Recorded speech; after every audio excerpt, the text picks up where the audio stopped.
Chapter 21. Hatching of the Goat's Egg 1. Shadow Sect, Eastern Nightmare Lands. Fry Starlight POV. It's time to return. I rose from where I sat, stepping into the vast arena. The moment I reached its center, I stopped, running a hand through my now long hair. But where exactly am I supposed to return to? I started pacing in circles, only to stop again. Help me out here, Balerion. Where should we go? Speaking to the sword bound to my hand, I stood there like a madman, talking to myself. Still as shy as ever, huh? Refusing to answer me as usual. I hummed, trying to recall a tune I used to love, struggling not to lose the melody. Stay quiet, Balerion. I'm trying to focus here. I stepped right, then left. Shall we dance? Yes, let's.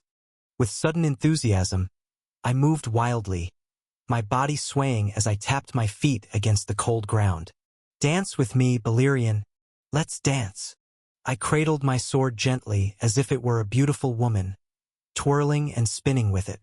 Haha, yes, just like that. That's why I love you, Balerion. Each swing of my sword unleashed waves of dark energy. Had anyone been watching, they would have been left speechless. After all, my movements were swift, too swift. 1 second I was here, the next I was over there. Dark aura surged around me as I danced, my form weaving in and out like a living shadow celebrating its existence. At last, I stopped at the center, leaving fresh scars on the ground. That was amazing. Well done, Balerion. I patted my beloved sword, savoring its cold touch. Just then, a figure emerged at the other end of the arena. A towering statue wielding a massive sword. Clad in pitch-black armor, its face was hidden behind a grinning mask. Stood motionless, staring at me.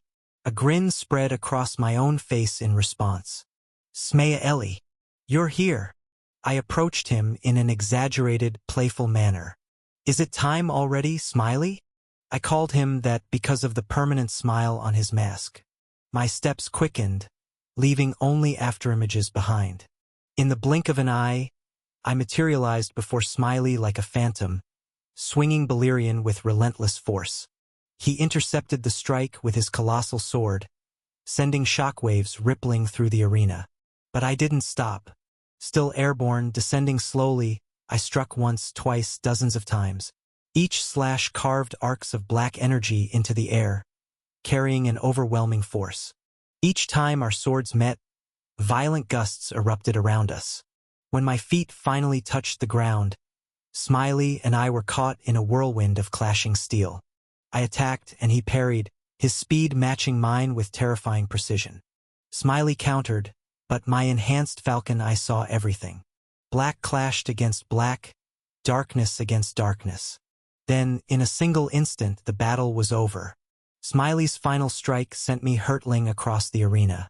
Hundreds of exchanges within just 1 minute. Ugh, that hurt. I pushed myself up, brushing the dust off. You're still absurdly strong, Smiley. But Smiley didn't answer. Instead, he stepped back as another figure emerged. Oh, you want to turn too, Sad? Another armored statue, similar to Smiley, but his mask bore a sorrowful expression. That's why I called him Sad. He approached, wielding a massive spear. Hold on a second. Let me match your expression. I exaggerated a sorrowful face, twisting my features in mock despair. Had anyone been watching, they would have laughed at how ridiculous I looked. At last, wearing a perfectly melancholic expression, I stood before Sad. Shall we begin? I feel like crying. Sad lunged forward, thrusting his colossal spear. It was a single attack. Yet, for some reason, I saw dozens of spears descending toward me. Phantom steps. Using my improved phantom steps, I moved like a specter, weaving between the strikes. Balerion became enshrouded in dark energy, forming a blazing black aura. With a single swing, I unleashed a wave of darkness toward Sad. But he spun his spear like a fan, dispersing my attack effortlessly. Anticipating this, I appeared behind him, striking with a barrage of rapid blows. Like falling meteors, my slashes rained down on him. In a split second, Sad thrust his spear backward with inhuman speed, deflecting every single attack. I laughed. Do you have eyes in the back of your head or something? Shrouding myself in darkness, I launched forward. 10,000 steps of shadow. Black meteor. Sad lifted his head to see a streak of black light plummeting toward him. With a powerful stomp, he cracked the earth beneath him. I heard the shriek of metal as his spear shot toward me at an impossible speed. Our weapons clashed, sending tremors through the arena. But within moments, his overwhelming strength broke through, sending me flying into a distant wall. And just like that, Sad left the arena. I groaned as I got back up. What? Already? But the fun was just getting started. Hey, Smiley. Sad. Come back. Despite my calls, the statues ignored me, vanishing into the shadows. TCH. And here I thought we were getting closer. With a sigh, I left the arena as well. I wandered the vast sect, sometimes humming, sometimes singing, sometimes walking in silence. Eventually, I arrived at the building I had claimed as my home.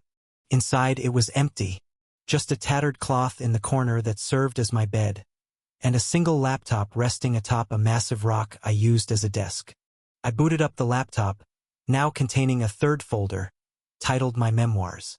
Sitting down, I began reading through my past entries. Day 1. Tonight is my first night in the sect. I found both the 10,000 Steps of Shadow and Valerian, the Black Dread, but mastering them will take time. Day 2. I've earned a ton of achievement points. Can you believe it? Apparently, quests were being issued constantly as I wandered through the Nightmare Lands.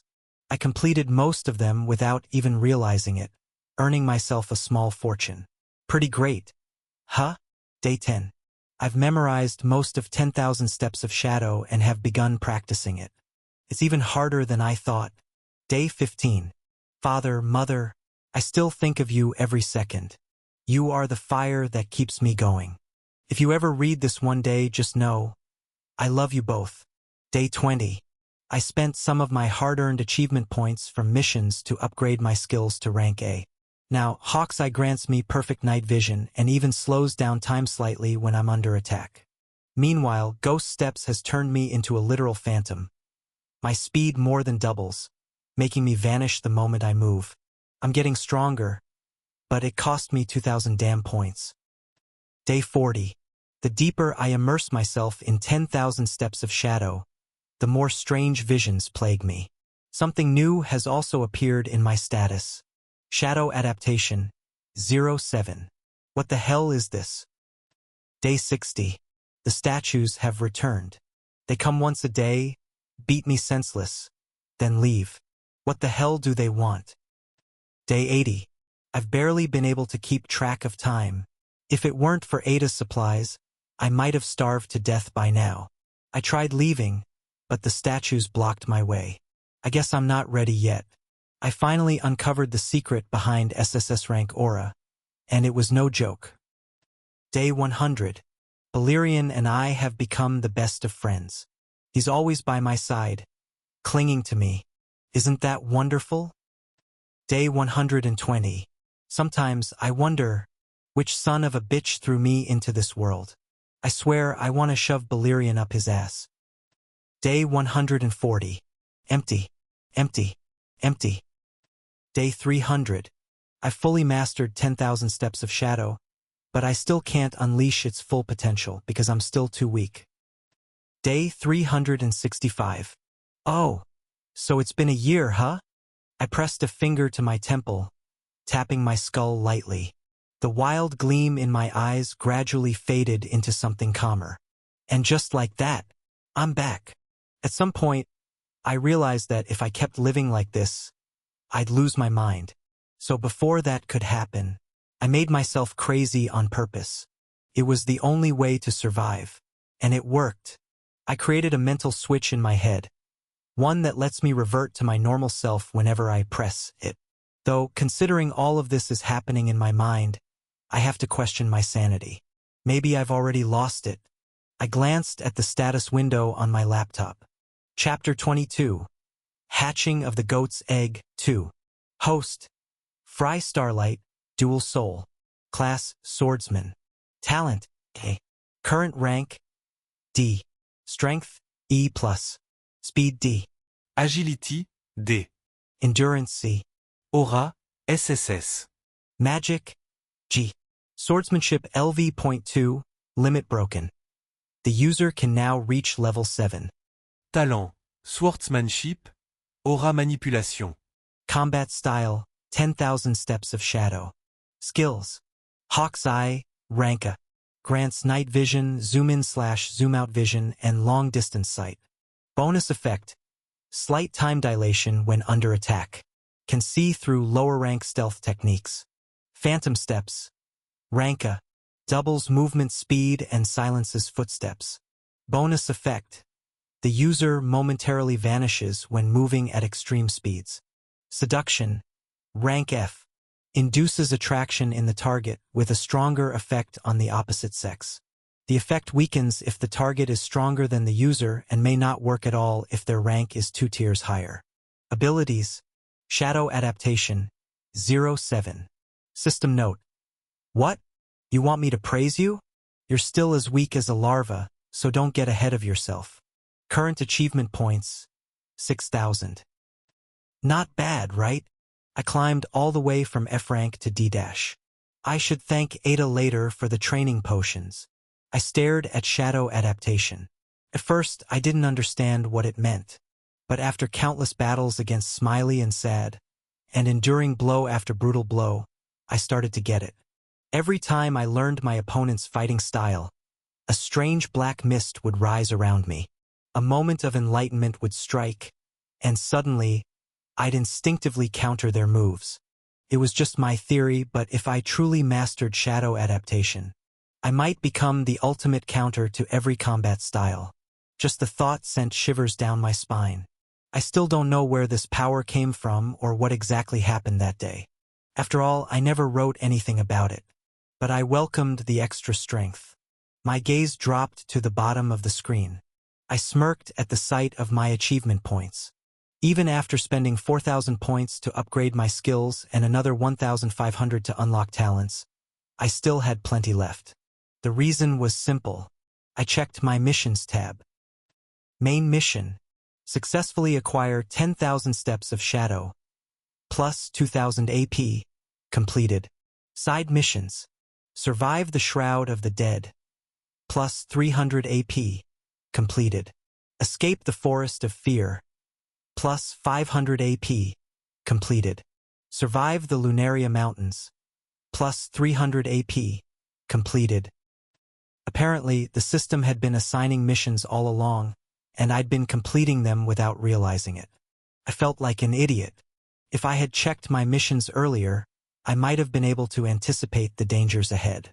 But back then, I didn't have the luxury of checking my laptop. Still, I survived. And that's what matters. A whole year had passed. The temple's opening was drawing near. I glanced inside my dimensional ring. Aside from my swords and a few other trinkets, there was barely anything left. My food, my supplies, everything was gone. That meant only one thing. It's time to return. I caught a glimpse of my reflection. My hair had grown long, and I hadn't taken a proper bath in a year. Haha, I look like a mess. Yet strangely, I felt refreshed. After all, my body was overflowing with strength. I closed my eyes and sank into deep meditation, reaching out to the dormant force within me. Seconds later, I found myself standing there, in a spiritual form, drifting in an endless sea of darkness. A vast, boundless ocean of black aura. I had discovered this place months ago. This was my SSS rank aura. An unfathomable power, ready to be wielded, yet still beyond my reach. The reason? It was simple. I attempted to draw upon that immense energy, and at once, a dark line crept up my arm. In short, I possessed the power, but I wasn't strong enough to wield it. It was like trying to drink the ocean through a tiny straw. Until I reached the required strength, I wouldn't be able to fully harness it. However, there was one advantage.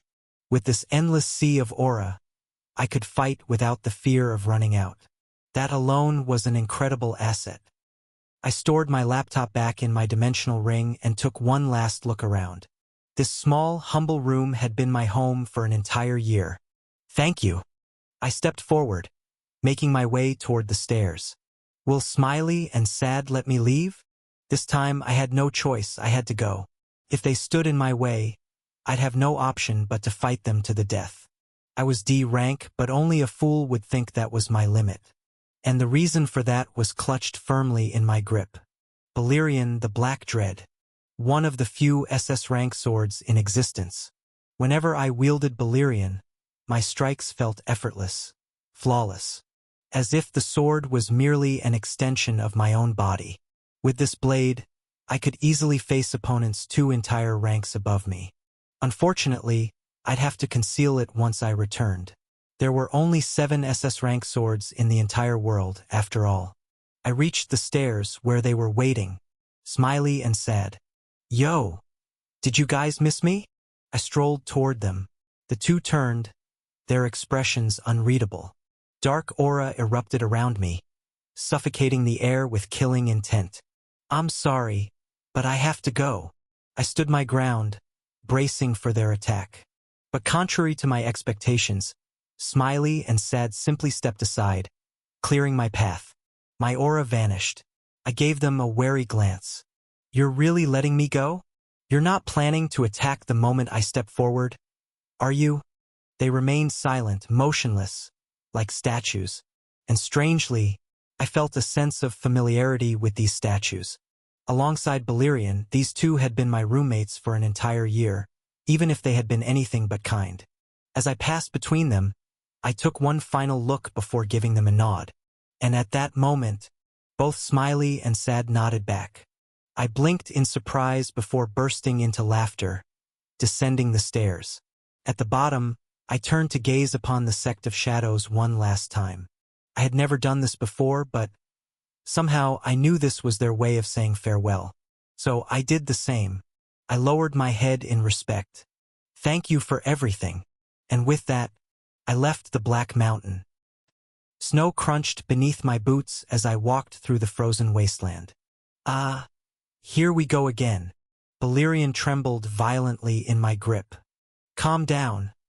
You'll have blood soon enough. I pressed forward, moving through the vast, snowy expanse, until suddenly, I stopped. A familiar presence loomed ahead. 2 sides, 8 limbs, the same monstrous form, except this one was much larger than the last. I stood still, watching it.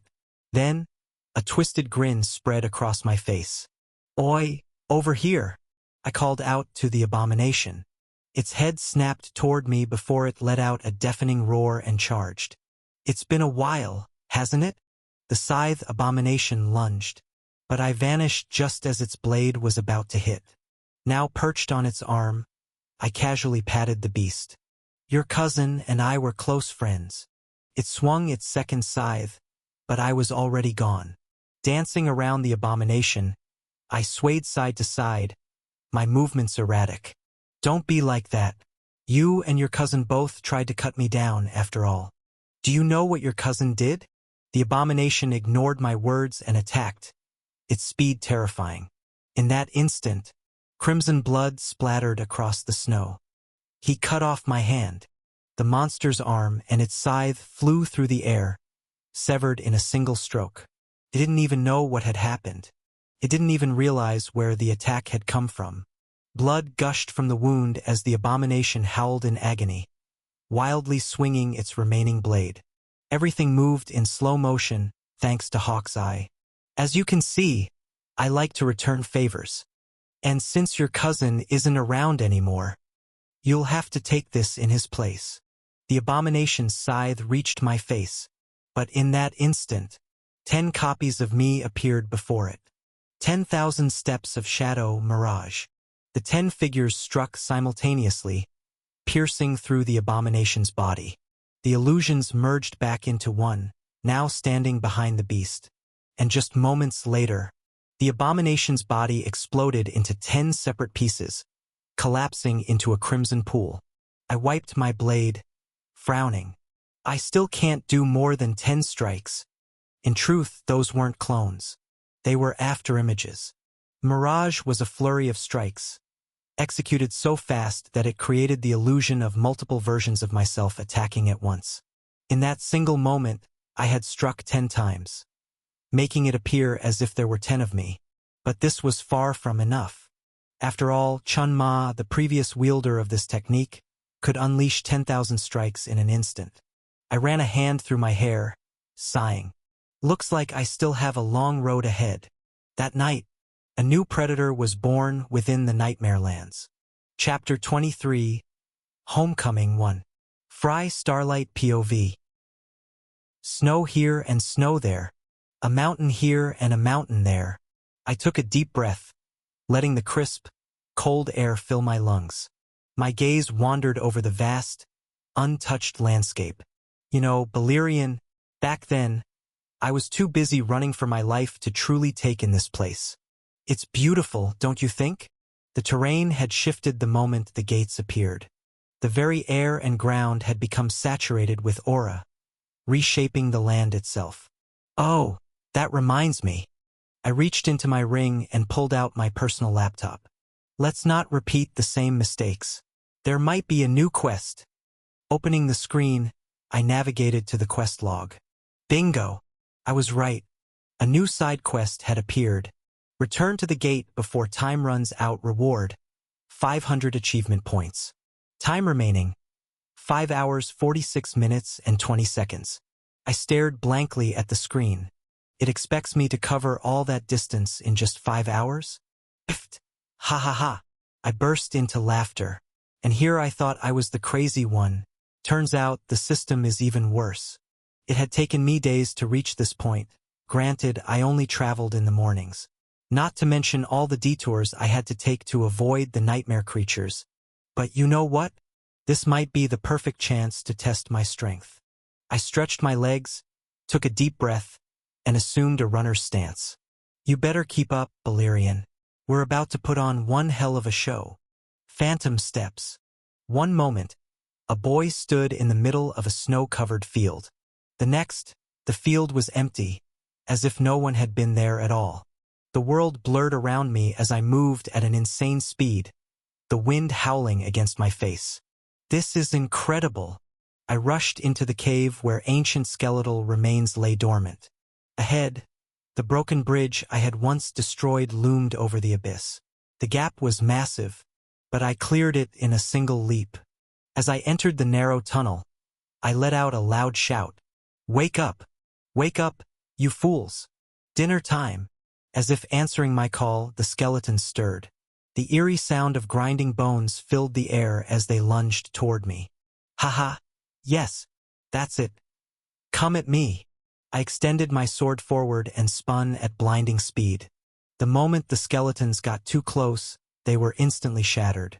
All they saw was a furious black wheel, slicing through everything in its path. Bones piled up in my wake, but nothing slowed me down. Like a raging black storm, I cut through the skeletal horde without taking a single hit. At the cave's entrance, hordes of giant rodents swarmed, blocking my path. But just then, something shot out from the gate. The rodents lifted their heads, their beady eyes narrowing. All they saw was a small black dot in the sky. I wrapped my arms around Valyrian and hurled myself downward. From below, they saw only a streak of black light plummeting toward them. 10,000 steps of shadow, black meteor.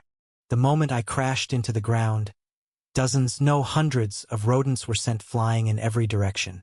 I carved through them like a living shadow, leaving only blood and severed limbs in my wake. Move! Move! Get out of my way! I don't have time for this. At this moment, nothing else mattered. I cut down everything that dared stand in my way. Faster, deeper. I need to go even deeper. With every slash, more creatures were sent flying in bloody pieces. Show me what you're made of, Valyrian. Is this really all you've got? As if provoked, Valyrian trembled violently, drawing even more energy from my body.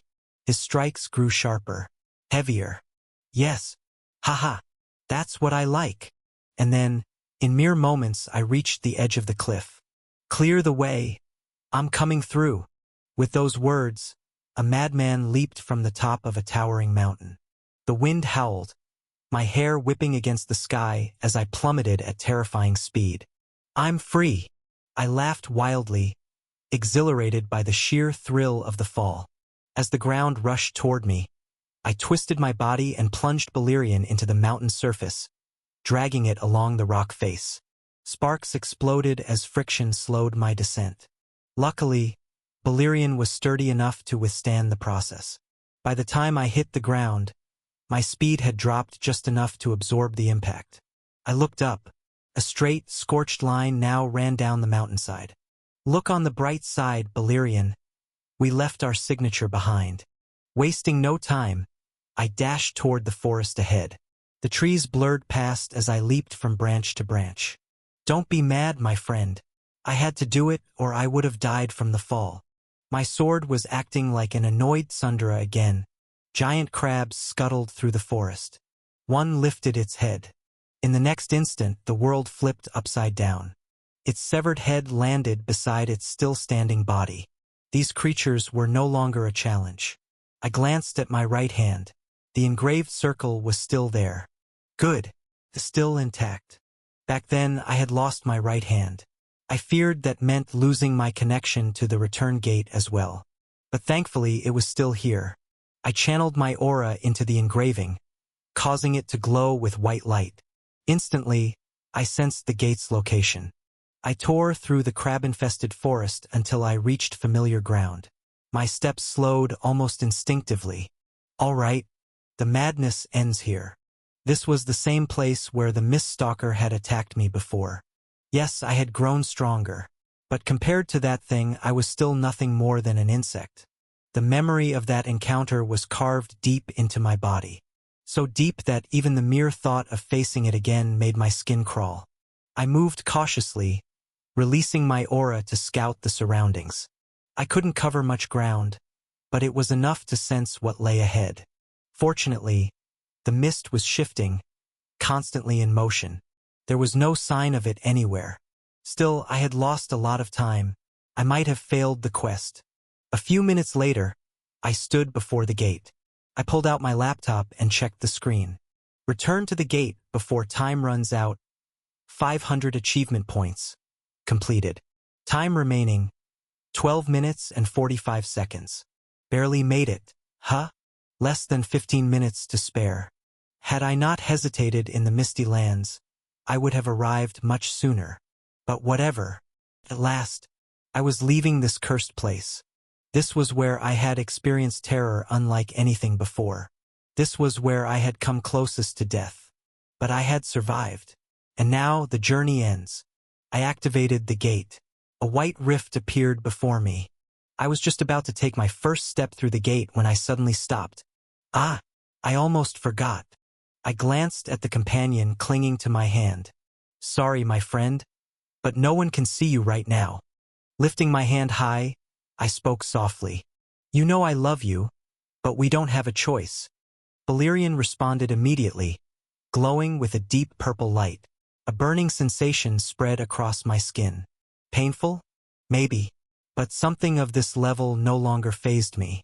In that instant, Balerion vanished, replaced by a massive tattoo of a serpent that coiled from my hand up to my shoulder. Oh, my hand! I flexed my fingers, staring at them in fascination. For an entire year, I had held onto Balerion, fused with my body. Opening my hand again felt strange. I examined the large tattoo on my arm. This was my first time getting a tattoo. Well, at least it looks cool. It was so vivid, so lifelike. It almost seemed as if the serpent could strike at any moment. I wrapped my hand in black bandages and stepped into the gate with a smile. I'm back. Chapter 24. Homecoming 2. Akla's Mountains, Starlight Family Headquarters. Inside an isolated chamber within the massive fortress, a gate that had remained sealed for an entire year suddenly lit up. At that moment, a young man emerged. His long black hair was longer than before, his body stronger, his presence sharper. His pitch-black eyes now resembled swirling voids, as if threatening to consume everything around them. And then, he grinned and shouted loudly, "I'm back!" My voice echoed through the chamber before fading into silence. I found myself standing alone. Huh? No one here to welcome me. I scratched my head. I had imagined making a dramatic entrance. Oh well, doesn't matter. I made my way toward the door ahead. Outside, a lone guard leaned on his spear. Bored to death, he yawned, having been forced to guard a single room for an entire year. Not once had anything happened. This place was dead, so dead, in fact, that he had grown to despise his own job. But then, the door he had believed would never open creaked wide. From within, a young man with long hair and piercing eyes stepped out. The guard's body stiffened as his mind struggled to process what he was seeing. I flashed him a grin, one that bore a striking resemblance to my old friend, Smiley, and waved. "Hey there!" The guard snapped out of his daze, gripped his spear tightly, and shouted, "Intruder! Intruder!" I watched as the spear lunged toward me, but thanks to my enhanced vision, it was practically moving in slow motion. I sidestepped easily and placed my hand on his shoulder. A wave of darkness swallowed him whole. The guard's vision turned to nothing but pitch-black emptiness. Sweat dripped down his forehead. His body trembled as confusion overtook him. He tried to scream, to move, but no sound came out. All he saw was darkness. A few seconds later, he collapsed, unconscious from sheer terror. I sighed as I looked down at his motionless form. Man, pointing a spear at me the second I arrive? That's just rude. "Hey, Tyler. I heard you shouting. Everything all right?" Another guard rounded the corner, then froze. His eyes darted between me and his unconscious friend on the floor. Still wearing my smiley-like grin, I waved at him. "Hey there." The man immediately took a combat stance. "Who are you? How did you get in here?" "Huh." I tilted my head. "How did I get in?" "Through the gate. You know, the one behind me." I pointed toward the door behind me, as if it was the most obvious thing in the world. But he wasn't listening. "Intruder alert. I'm in the 6th wing, requesting backup." Wait, did he just call me an intruder? "Oi, you idiot. I'm Fry Starlight. Who the hell are you calling an intruder?" I casually walked toward him, but he didn't even acknowledge my words. The moment I stepped into his range, white energy surged around his fists. A hand-to-hand fighter? So he relied on brute strength. Too bad for him. I raised my right palm and effortlessly blocked his punch. "Weak. You!" He reeled back for another strike, but before he could, a swift chop to his neck knocked him out cold. He crumpled at my feet. I stood there for a moment, utterly bewildered. What the hell is going on? Why is everyone attacking me? At the end of the hallway, dozens of armed guards assembled in formation. Some wielded guns, others held bows. They stepped forward, aiming straight at me. "Eliminate the intruder." "Ha!" Expression blank. I stared at them. "Are we really doing this right now?" The fools fired. Dozens of bullets and arrows rushed toward me. Slow, predictable. TCH. I reached into my ring and pulled out a sword. I couldn't use Valyrian here. My mind calculated the perfect path through the incoming projectiles. With my enhanced speed, I weaved through most of them effortlessly, deflecting the rest with my blade. I flipped the sword, using its dull side, and dashed toward the guards ahead. The man standing at the front barely registered my movement before I appeared before him. "This won't kill you, but it'll hurt." A swift strike to the head sent him straight to dreamland. I moved like a ghost, slipping through their ranks at blinding speed. Each time I struck, another guard fell unconscious. 2nd, 3rd, 5th, 10th. A horror scene unfolded in the hallway. A black shadow darted between the soldiers, leaving only unconscious bodies in its wake. Last one. I stood silently, surrounded by fallen guards. Not corpses, just people knocked out cold. Exhale. Whether it's nightmare land or here, everyone just wants to kill me. Am I cursed or something? I stepped over the unconscious men. I need to find someone I know. But who? Ada? Maybe Carmen? I turned a corner and froze. Before me stood a giant of a man. His sheer size alone could easily block out four of me. White hair, a massive scar running over one eye. He grinned menacingly as he looked at me. So, you're the intruder they were talking about? The giant took slow, deliberate steps toward me. I'd met this guy before. What did Ada call him back then? General Byron? Or something like that? Hey, Baryon Byron. Whatever your name is, it's me, Fry. PFT. Impersonating a dead man? Ha! That's the worst survival attempt I've seen so far. What the hell was this bastard talking about? We had met before. How could he not recognize me? There's only one similarity between you and Fry. Byron smirked before continuing. You're both dead. The moment he said that, Byron lunged at me. You're the size of an elephant, but your brain is even smaller. I instantly shifted to a serious stance. This guy wasn't playing around. I watched as veins twisted across his skin while his right fist swelled. A surge of blinding white energy coursed through his arm before he launched a punch at me. It was like watching a falling meteor. Thanks to my hawk's eye, I could see his attack in slow motion, but even then, I could tell how devastating it was. Pouring everything I had into my movement, I pushed phantom steps to its limits, barely managing to dodge his strike and reappear behind him. The sheer force of his punch tore through the corridor, shaking the entire palace. Damn it! I propelled myself forward. This bastard was an A rank. I couldn't take him on without Valyrian. Like a black arrow, I shot forward, putting as much distance as possible between me and the walking tank. But then, his voice boomed behind me. Where do you think you're going?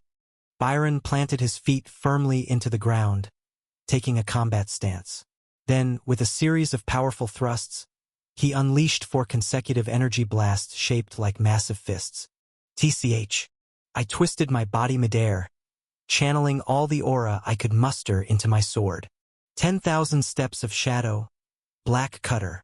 4 black arcs shot forward, colliding with Byron's attacks. They weren't strong enough to stop them entirely, but they managed to divert their trajectory. Byron's strikes crashed into the walls and floor, obliterating everything between us. Using the opening, I bolted away. He was far stronger than me, but I had the speed advantage. He was still a tank, after all. Just as I thought I had escaped, a figure with white hair appeared in front of me. Ha! Finally, some excitement in this damn place. My heart sank the moment I saw her. Damn it, Carmen. It's me. Fry. Stop. But battle instincts overpowered reason. She moved so fast that even my enhanced hawks I struggled to track her. A surge of blazing white energy engulfed her arm, Stardust Fist. A single punch from her carried the power of an S+ rank. If that hit me, I was dead. Shit. Come. Valyrian. For a split second, I extended my left hand toward Carmen's incoming strike. A fragment of Valyrian's form materialized, just enough to meet her fist. I poured every ounce of my remaining strength into him. A white inferno clashed against a dark storm. Shock registered on Carmen's face. But she was simply too much for me. Her flames engulfed my body, sending me flying dozens of meters before I crashed into a wall. I clutched my left arm, lying amidst the rubble. That hurt. If I hadn't used the hand with Valyrian, I would have lost my entire arm. In the next instant, Carmen appeared before me. My eyes widened as she reached toward me, but instead of attacking, her slender fingers grasped my chin, tilting my face toward her. She studied me closely. Then, after a long moment, she burst into laughter. It really is you. I let out a deep sigh. Spare me this bullshit. Chapter 25. Wild Card 1. It's really you. After messing with my face for a while, Carmen finally confirmed my identity. Spare me this nonsense. That strike of yours could have killed me. With a smile, Carmen supported my exhausted body. Yeah, even though I wasn't serious back there, a blow like that should have been enough to finish you off. She fell silent for a moment before continuing with a chilling expression. But you survived, and with minimal injuries. I've been caught red-handed. I turned my head away from Carmen, avoiding her gaze. Guess I just got lucky. In truth, I had only revealed a fraction of Valerian in that moment. He was the one who blocked Carmen's attack. I prayed she hadn't noticed. Luck, huh? Yeah. She wasn't buying it. I needed to think fast, either come up with a convincing excuse or do something reckless.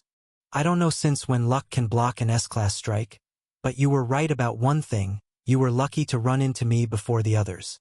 I nodded silently. She was right. The moment I escaped Byron, my entire body screamed at me. Warning of the storm headed my way. Several overwhelming auras were closing in fast. Luckily, Carmen was the fastest. Had one of the elders who wanted me dead reached me first, I wouldn't be standing here right now. Speaking of Byron, I spotted the giant charging toward us in the distance, his entire body ablaze with a destructive aura. His furious roar echoed across the entire area. You bastard! Do you really think you can escape from me? I am Byron. His massive fist hurtled toward me at terrifying speed, growing larger and larger as it neared. But I wasn't afraid. The reason stood right beside me. In response to Byron's attack, she raised a single finger. One finger. That was all it took to stop the giant's devastating punch. But she didn't stop there. In a blink, her finger pierced his fist, then his entire body. With my enhanced hawk eye, I caught 61 precise strikes. But I was certain she had landed far more than that. The terrifying part? Every single strike had targeted a vital point. Byron collapsed, his limbs twitching, completely helpless. He had no idea what had just happened. Carmen stood over him, a wicked grin curling her lips. Well, aren't you General Byron or whatever your name is? Tell me, was my presence so insignificant to you? Or have you become someone important without realizing it? Byron's eyes widened in sheer horror when he saw who was standing before him. He immediately attempted to kneel, but his broken body refused to obey. All he could do was slam his head against the ground in a pitiful attempt to bow. My deepest apologies, Elder Carmen. I was blinded by my pursuit of the intruder. Please allow me to. Elder. Carmen's voice boomed across the battlefield. I barely held back a chuckle. Byron, you just signed your death warrant. You shouldn't have called her that. Beads of sweat rolled down the giant's face as he realized his mistake. Miss Carmen, my apologies. Before he could finish, his massive body was sent flying by a single missile-like kick. He smashed into the ceiling, then the ground, then the ceiling again, and finally he crashed down unconscious. The worst mistake you could ever make was reminding Carmen of her age. That, and the fact that she wasn't married. Honestly, she was probably more upset about the way he addressed her than the fact that he had ignored her earlier. Calm down, Miss Carmen. Giants like him tend to have small brains. If he weren't family, I would have crushed that thick skull of his. She wasn't joking. Regaining her composure, Carmen turned back to me. So, not only did you survive me, but you also managed to slip past Byron. In truth, several guards attacked me on the way here. I just don't get why no one recognized me. Carmen tilted her head. Recognize you? Of course they wouldn't. Have you even looked at yourself in a mirror? My appearance? Now that I thought about it, I hadn't. I'd been imprisoned in the Shadow Sect for an entire year. You look like a noble disguised as a vagabond. That wild hair covering your face? It only made things worse. And let's not even talk about your stench. My stench? I raised my hand and took a sniff. All I could smell was me. Did this really count as horrible? What the hell are you doing now? Trying to figure out what you're talking about. Carmen let out a frustrated sigh. Spending a whole year locked up turned you into a damn idiot. Come on, let's fix this mess. Before I could protest, she grabbed my arm and dragged my exhausted body along. I knew better than to resist her. I didn't want to end up like Byron. After taking a few steps, Carmen slowed down slightly. "Oh, and I almost forgot to tell you." She turned to me with a smirk. "You're officially a dead man right now." I stared at her, expression blank. Dead. The capital, Belgrade. Ada let out a deep sigh as she scanned the mountain of work waiting for her. Documents were stacked high on her massive desk, all demanding her attention. Ever since she had assumed the position of Lord, her workload had doubled. She had always been a busy woman. After all, she had managed a large portion of the family's affairs from a young age. But this was nothing compared to what she had to deal with now. Ada threw the papers aside and leaned back in her chair. She muttered to herself, "I fulfilled my dream." She had officially become the lord of the Starlight family. It was the greatest desire she had ever held.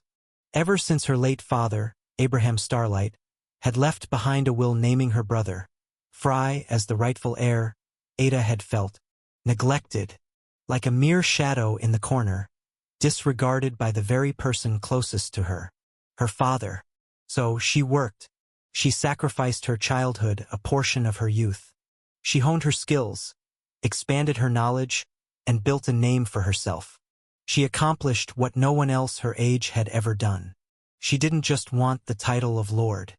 She wanted the recognition that came with it. But the words she had longed to hear never came. The man she had wanted to hear them from died. She never resented her father. After all, he was her family. She just wanted to hear, "You did a great job, Ada." For the past year, she hadn't smiled even once. Frey's death had struck her like a bolt of lightning in broad daylight. She had hated him, yes. She had wished death upon him more times than she could count. And he had deserved it. But as they say, you only realize the value of something once you've lost it. He had been corrupt, yes, but he had been the last piece of her family. And towards the end, he had changed. Guilt consumed her. She took full responsibility for his death. "I should have never let him enter the nightmare lands. I should have never left him alone. I should have never wished death upon him." It became an obsession. She now visited the church, a place she had never set foot in before, begging for forgiveness. Despite not being the primary reason, Ada let out a sigh as she stretched out in the chair of her office, her gaze empty. "Why did you leave? And abandon me?" She took off her shoes, pulled herself up onto the chair, and buried her face between her knees. "What am I supposed to do now?" At that moment, a loud, frantic knock echoed through the door. An elderly maid hurried into the room, her expression filled with confusion. "Frederica? What's wrong?" Ada now resided in the estate that had once been granted to Fry, while she had made the old maid her assistant. Frederica took a deep breath, struggling to get her words out. "Lady Ada, Fry, Lord Fry, he's back." In that instant, Ada's expression completely shattered. Chapter 26, Wild Card 2. Fry Starlight POV. Ah, this is heaven. I was soaking in an enormous bathtub, the first proper bath I'd had in an entire year. Lifting a strand of my long, damp hair that had fallen over my face, I muttered, "I need to take better care of you soon." Come, Valerion. A violent glow erupted from the serpent tattoo on my arm as a cold, black metal spread across my left hand, forming a terrifying blade. I held my beloved sword close. "You saved me back there, my dear friend. Well done. Come on, let's get you cleaned up too." Valerian didn't need sharpening or maintenance. His edge was unervingly sharp, his durability unmatched. He wouldn't break, rust, or dull, no matter how much time passed. He wasn't called the Black Dread for nothing. I spent several hours in the bath before finally stepping out. With only a towel wrapped around my waist, I exited to find Carmen seated in a luxurious waiting area, clearly waiting for me. "I thought I'd be waiting here forever. How dare you keep me waiting this long?" I shrugged. You were the one who told me to clean up. Look at you. How many people have the guts to talk back to me like that? Haha, what can I say? I find Miss Carmen far too charming to hold my tongue. She rose from her seat, approaching me with slow, deliberate steps. Sweet words won't get you anywhere, you know? Her hand reached for my left arm, fingers tracing over my bare skin. You got a tattoo? Her fingertips brushed over the serpent's intricate design, mesmerized by its fine details. My little friend here is amazing, isn't he? You still haven't told me. How did you survive all this time? I turned my head away. I happened to stumble upon an ancient sect's ruins. I found an old technique there and hid away all this time. Plus, my sister's resources helped. Carmen's hand continued its journey, sliding across my chest and abs. Ranked no. D-dash? Miss Carmen, this is harassment. I scoffed playfully. Harassment? From whom to whom? Boy, you're barely half a man who just recently hit maturity. I chuckled in response. I may be a young fool, but even I can get flustered when a beautiful woman touches my bare body. Technically, if you add up the years from my previous life, my mental age was closer to 30. But I had to admit, Carmen's touch was like a talent detector. She had determined my rank with just a simple touch. Hearing my last comment, her hand finally stopped. Looks like I've been too nice to you, huh? She clenched her fist and lightly tapped my stomach. A surge of force crashed through my body, sending me to my knees. Ugh, that was brutal. With a smirk, she extended her hand to me. Yeah, it was. Your rank D-dash. You found a technique in Nightmare Lands and survived all this time. Huh. I nodded. Your story has too many holes. You make the Nightmare Lands sound like a playground. She paused for a moment before continuing. And you still haven't explained how you blocked my attack earlier. She was still digging into that. I already told you. I got lucky. Luck? You think luck did this? She raised her fist near my face. At that moment, I understood what she meant. It was small. So small I hadn't noticed right away, but it was definitely there. A tiny wound. One I had inflicted. Damn it, Valerian, you idiot. The number of people who can wound me is very small, let alone someone at rank D. Her piercing gaze locked onto mine. What are you hiding, Fry? I remained silent, avoiding her stare. What could I even say? Any excuse I made now would only make her angrier, so I chose to keep quiet.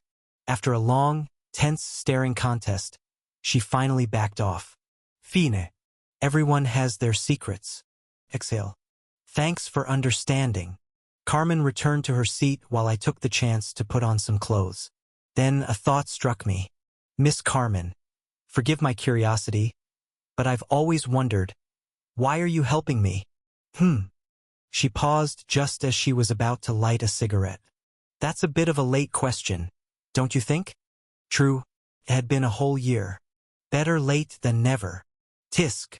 I need to fix that smart mouth of yours. She took a deep drag before exhaling smoke into the air.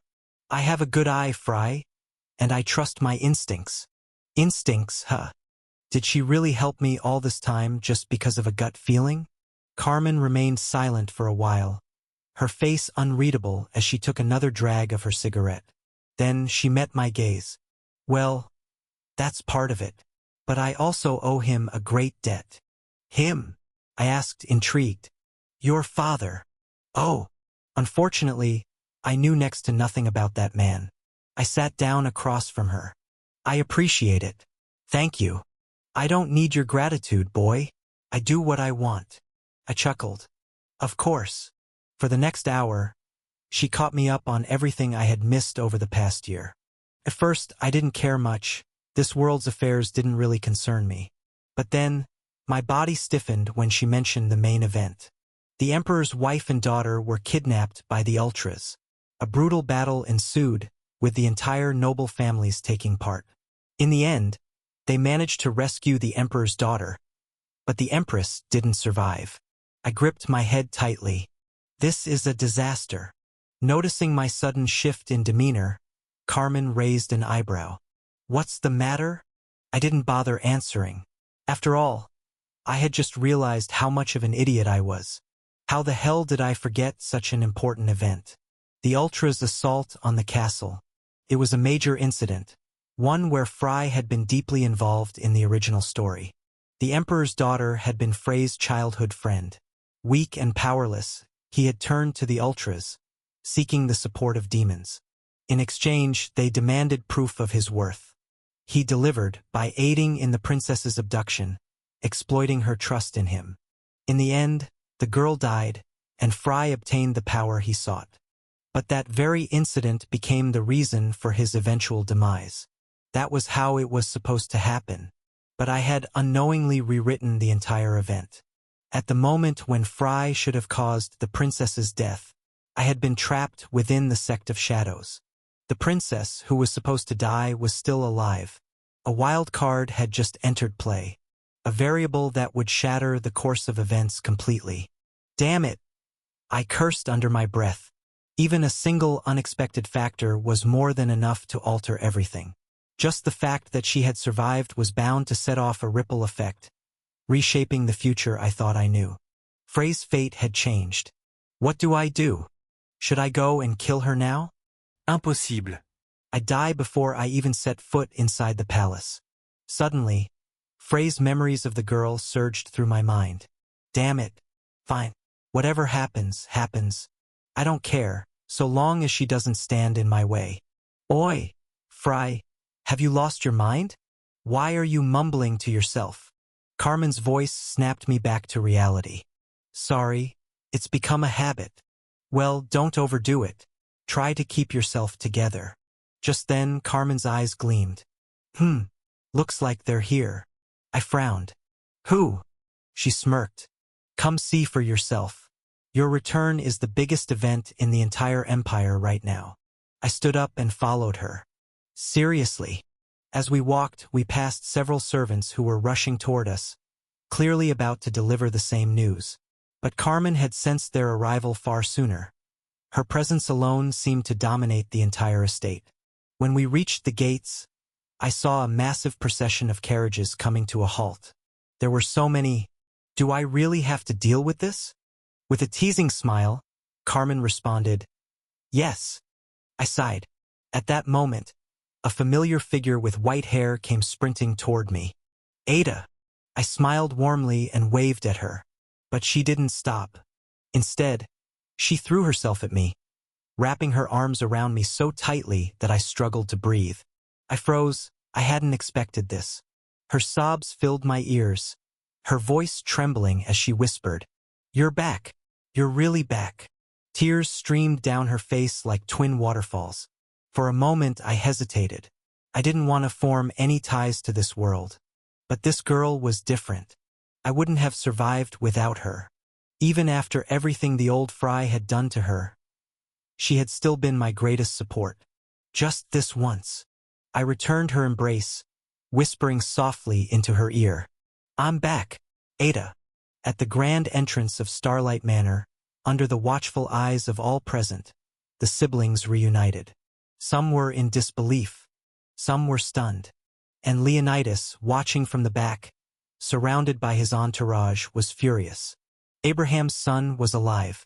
Not only had he survived, he now stood before him.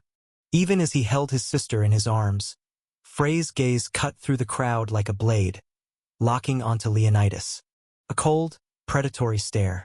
Their eyes met, both hunters, ready to devour the other. Chapter 27. A good show. This is impossible. Even with his mask concealing his face, anyone could tell the expression Khalifa wore at that moment. A year ago, Leonidas had entrusted him with a secret mission to kill Fry. Back then, he hadn't even needed to dirty his hands with blood. The boy had walked himself to his death. When he saw Fry step into the fog zone, he was certain. There was no surviving that place, not even for someone like him, an S-rank. Yet, against all odds, that very boy now stood before him. Beside him, Leonidas remained expressionless. But Khalifa knew. The man at his side was a volcano, ready to erupt at any moment. Lord Leonidas, Silence. Khalifa tried to speak, but the elder's voice cut through the air like a blade, ringing sharply in his ears. His body stiffened as Leonidas slowly turned to face him. Those silver eyes gleamed with an eerie, otherworldly light, sending an involuntary shiver down the masked man's spine. We will discuss this later. Understood. Khalifa lowered his head, his gaze fixed on the ground. There was no room for argument. Fry Starlight POV. Ada, can you let go of me now? I can't breathe. MMM. Hesitantly, she loosened her grip around my neck, as if afraid I would vanish the moment she let go. Relax. I'm not going anywhere. At least not for now. She finally released me, and I turned my attention to the crowd surrounding us. Most of them were unfamiliar faces. You look surprised by the number of people here, but you should know, they're all from the Starlight family. All of them. Carmen nodded, stepping closer to me. The real show begins once you leave Starlight territory. This place is a military base, so reporters aren't allowed inside. But the moment you step out, you'll be swarmed. She chuckled, amused by my predicament. I'd rather fight inside the Nightmare Lands than deal with this nonsense. Bold words. But don't worry, your story will fade soon enough. You'll only have to endure this for a little while. Miss Carmen is right. Ada, who had finally wiped away her tears and regained her usual composure, joined in. They're looking for a story, and the tale of a boy surviving a year in the Nightmare Lands was too tempting to resist, though most of them don't even believe it. I sighed. As long as it doesn't get out of hand. Just then, I noticed Leonidas approaching, accompanied by several individuals radiating immense power. So, you've decided to make your move, you old bastard. Miss Carmen, is it all right if I handle this however I see fit? She shrugged. Do as you please. He won't lay a hand on you. Not yet. A grin spread across my face as I stepped forward. That's all I needed to hear. Moments later, I found myself standing before Leonidas Starlight, the immortal lion. Even now, the gap between us remained immeasurable. But at least, I could finally see him. Before, I couldn't even grasp the extent of his strength. With a carefully crafted smile, he greeted me. You've returned, son of Abraham. I returned the expression. Indeed. What's wrong, Lord Leonidas? You look like you've seen a ghost. Ha ha ha, of course I'm surprised. After all, we believed you had perished there. So you're gonna play dumb, huh? Perished? I wonder who started that ridiculous rumor. Carmen, as if to reinforce my words, chimed in. The boy raises a valid point. She paused for a brief moment before continuing. A year ago, you reported that a nightmare creature had killed him, that his body was unrecoverable. So tell me, Leonidas, what exactly is happening here? Well done, Carmen. Corner the old fox. Yet, Leonidas remained unfazed. He merely closed his eyes and responded with unnerving composure. It was an error in judgment, one made by my subordinate. At that moment, Khalifa's shoulders slumped further. I take full responsibility. I underestimated the situation. Humph. Ada scoffed beside me, clearly unimpressed. Your excuses didn't save his life. Keep them to yourself. Leonidas raised an eyebrow at her audacity. Ada looked like she was about to argue further, but I stopped her before she could. It's fine. I'm here now, and that's what matters, right? It seemed my influence over Ada had grown significantly. She simply nodded, her gaze subdued. Indeed. I'm glad you're not the narrow-minded type, son of Abraham. Leonidas smiled. Come. The Starlight Palace will welcome you in the grandest way today. He was trying to appear generous, but the last thing I wanted was to spend a single night under the same roof as him. I appreciate the offer, but since my sister is here, I'd rather leave with her. Grabbing Ada's hand, I gently pulled her forward. Shall we? All right. She was surprisingly obedient. Maybe the shock of my return would make her listen to me for the next few weeks. Miss Carmen, is that all right? She nodded. Go ahead. If anything happens, I'll find my way to you. Thanks. As I passed Leonidas, he chuckled. Are you sure you want to leave, boy? I stopped in my tracks. And why wouldn't I? With that same amused smile, he turned to face me. It might be dangerous. After all, you never know what could happen outside. I clenched my fists. So, you're threatening me now? I refused to waver. I appreciate the Grand Elder's concern, but don't worry. The place I'm going to is far safer than the mighty Starlight Palace. Oh? Is there such a place? I shrugged. Yes, I'm going to the temple. Leonidas' eyes widened slightly, but he quickly masked his reaction with a smirk. Forgive my bluntness, but are you even qualified to enter that place?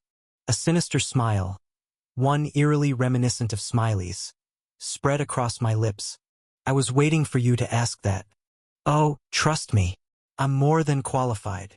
For the first time, Leonidas' expression faltered as black energy surged around me, releasing a suffocating pressure. Ada flinched beside me, and the expressions of those around us darkened. The elders at Leonidas' side tensed, ready to act. How dare you unleash your aura before the Grand Elder? Many of them gathered their power, prepared to strike. But before they could move, an overwhelming force crashed down upon them, stopping them in their tracks. All eyes turned toward the source, Carmen, radiating waves of scorching, oppressive energy. With a voice as cold as ice, she declared, "No one interferes." No one dared to speak at that moment, yet Leonidas paid no attention to those around him. His eyes remained locked onto the boy standing before him. That aura, it barely qualifies as D rank. That was his immediate thought. A power of this level was nothing but child's play to him. Sure, reaching such a rank at this age was an achievement, but in his eyes it was insignificant. So why? Leonidas struggled to maintain his composure, but he couldn't shake the feeling. Why? Why do I sense danger from this arrogant brat despite the overwhelming gap between us? What Leonidas didn't realize was that the threat he felt wasn't coming from me. It came from the great sword slumbering in my grasp. But that didn't matter. Watching his expression crumble was worth every bit of effort. I withdrew my aura, raising my hands in mock surrender. Why so tense, everyone? Let's all just calm down, shall we? I savored their enraged expressions before turning to leave. That concludes our meeting. Thank you for everything, O great Elder Leonidas. After walking a few steps, I found myself standing amidst a massive crowd, the Starlight family. The same people who had stood by in silence a year ago while I was moments away from execution in the Senate Hall. With a sinister grin, I infused my voice with aura and spread my arms in a welcoming gesture. Oh, my dearest family. I swayed theatrically as I addressed the audience surrounding me. I've returned. Did you miss me? I cupped a hand behind my ear, pretending to listen. Silence. As always. What's wrong? Aren't you happy to see your beloved relative? You're hurting my feelings. You know? That was when I spotted a familiar figure in the distance. Through my exhausted memory, I somehow managed to recognize him. Oh, isn't that my dear cousin? Under the confused gazes of the crowd, I dashed toward the white-haired youth. I saw the disgust on his face as he shouted, "Stay away from me, you damned bastard." Emmons stood in front of a woman who appeared to be in her 40s, her long black hair flowing behind her. His mother, presumably, who wore the same expression as him. Beside them stood his twin sister, her face utterly indifferent. But where was his father, the man who had once tried to kill me? I laughed at the scene before me. What's the matter, cousin? Aren't we close? Emmond held himself back from lunging at me. After all, the one standing before him was the very reason his father had suffered permanent injuries and was now imprisoned. Not that he knew his father had merely been a pawn in Leonidas' schemes. Seeing the hatred burning in Emmond's eyes, I decided to toy with him a little more. I remember you challenging me to a duel before. How about it? Want to try again? At that moment, white flames flared up around Emmond's body, the signature ability of the family's strongest warriors. Yet his flames were so weak. He growled at me. I could crush you anytime, you arrogant brat. I laughed at his confidence. Yeah, but let's leave it at that for now. We'll both be entering the temple soon. Let's settle this there. Humph, as if a lowly rat like you could even step foot inside the temple. Yes, you're amazing, dear cousin. See you there. With a dramatic flourish, I stepped toward the edge of the crowd and took a deep bow. Ladies and gentlemen, the show you all came for is now over. See you later. I barely contained my laughter when I saw their expressions, as if they were looking at a lunatic. Ada, walking beside me, seemed to share their sentiment as we boarded a carriage and finally left the place. First, I'll crush Emmond. Then I'll deal with his father when the time is right. I never forget, and I always repay my debts, especially to that bastard Leonidas. My instincts told me that my story with that old man was far from over. Chapter 28, The Temple Exam. Where to, my lady? I glanced at the coachman only to be surprised. The strongest servant of the Starlight family was the one driving the carriage. Home. Understood. Even now, the old butler refused to look at me. He simply drove in silence. I turned to my sister. Since when did an S-rank servant become a mere driver? I burst into laughter at the absurdity of it. Hey, Vulcan, what's the matter? Did life finally decide to mess with you? The old butler remained expressionless as he answered with practiced politeness. I am bound to serve and protect Lady Ada. Her will is my life, and I take great pride in the role she has given me. Welcome back, young Master Fry. Oh, is that so? Well, thanks, I guess. I turned my attention back to Ada. Aren't you being a little too harsh on the old butler? She responded indifferently. He got what he deserved after what he did before. Before? Was she talking about the incident from a year ago? So she's doing this for me? I hesitated for a moment before asking, Tell me, Ada, do you hate me? She seemed unprepared for the question, fidgeting slightly. With a sigh, she finally answered, Yes, I hate you. Or rather, I used to. Used to? She nodded. Yes, but those feelings faded the moment I heard of your death. No, I had already been conflicted long before that. She hesitated before adding, Besides, you've changed. I chuckled as I looked at her. She was acting all shy, even though she was supposed to be the older sibling here. Who said I've changed? Ada flinched at my words. Maybe I'm still planning even worse things in the future. I stretched out on the luxurious seat, pressing her further. Tell me, Ada, what if I continue doing what I've always done? What if the whole world turns against me? Would you still support me, knowing full well that I'm just a piece of scum? I saw the sorrow in her eyes as she lowered her gaze. From the front, Vulcan listened in silence, but he didn't intervene. Then, after a moment of hesitation, Ada lifted her head. I would. This time I was the one left speechless. I hadn't expected that. I had only tried to provoke her so she wouldn't get too attached to me. After all, a pragmatic relationship based on mutual benefits had always been enough for me before. But now, how the hell was I supposed to deal with the girl in front of me? I held her gaze for a few moments before letting out a defeated chuckle. I was joking.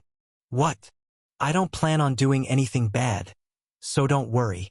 Ada sighed. Why do you do this to me? Don't be so mad.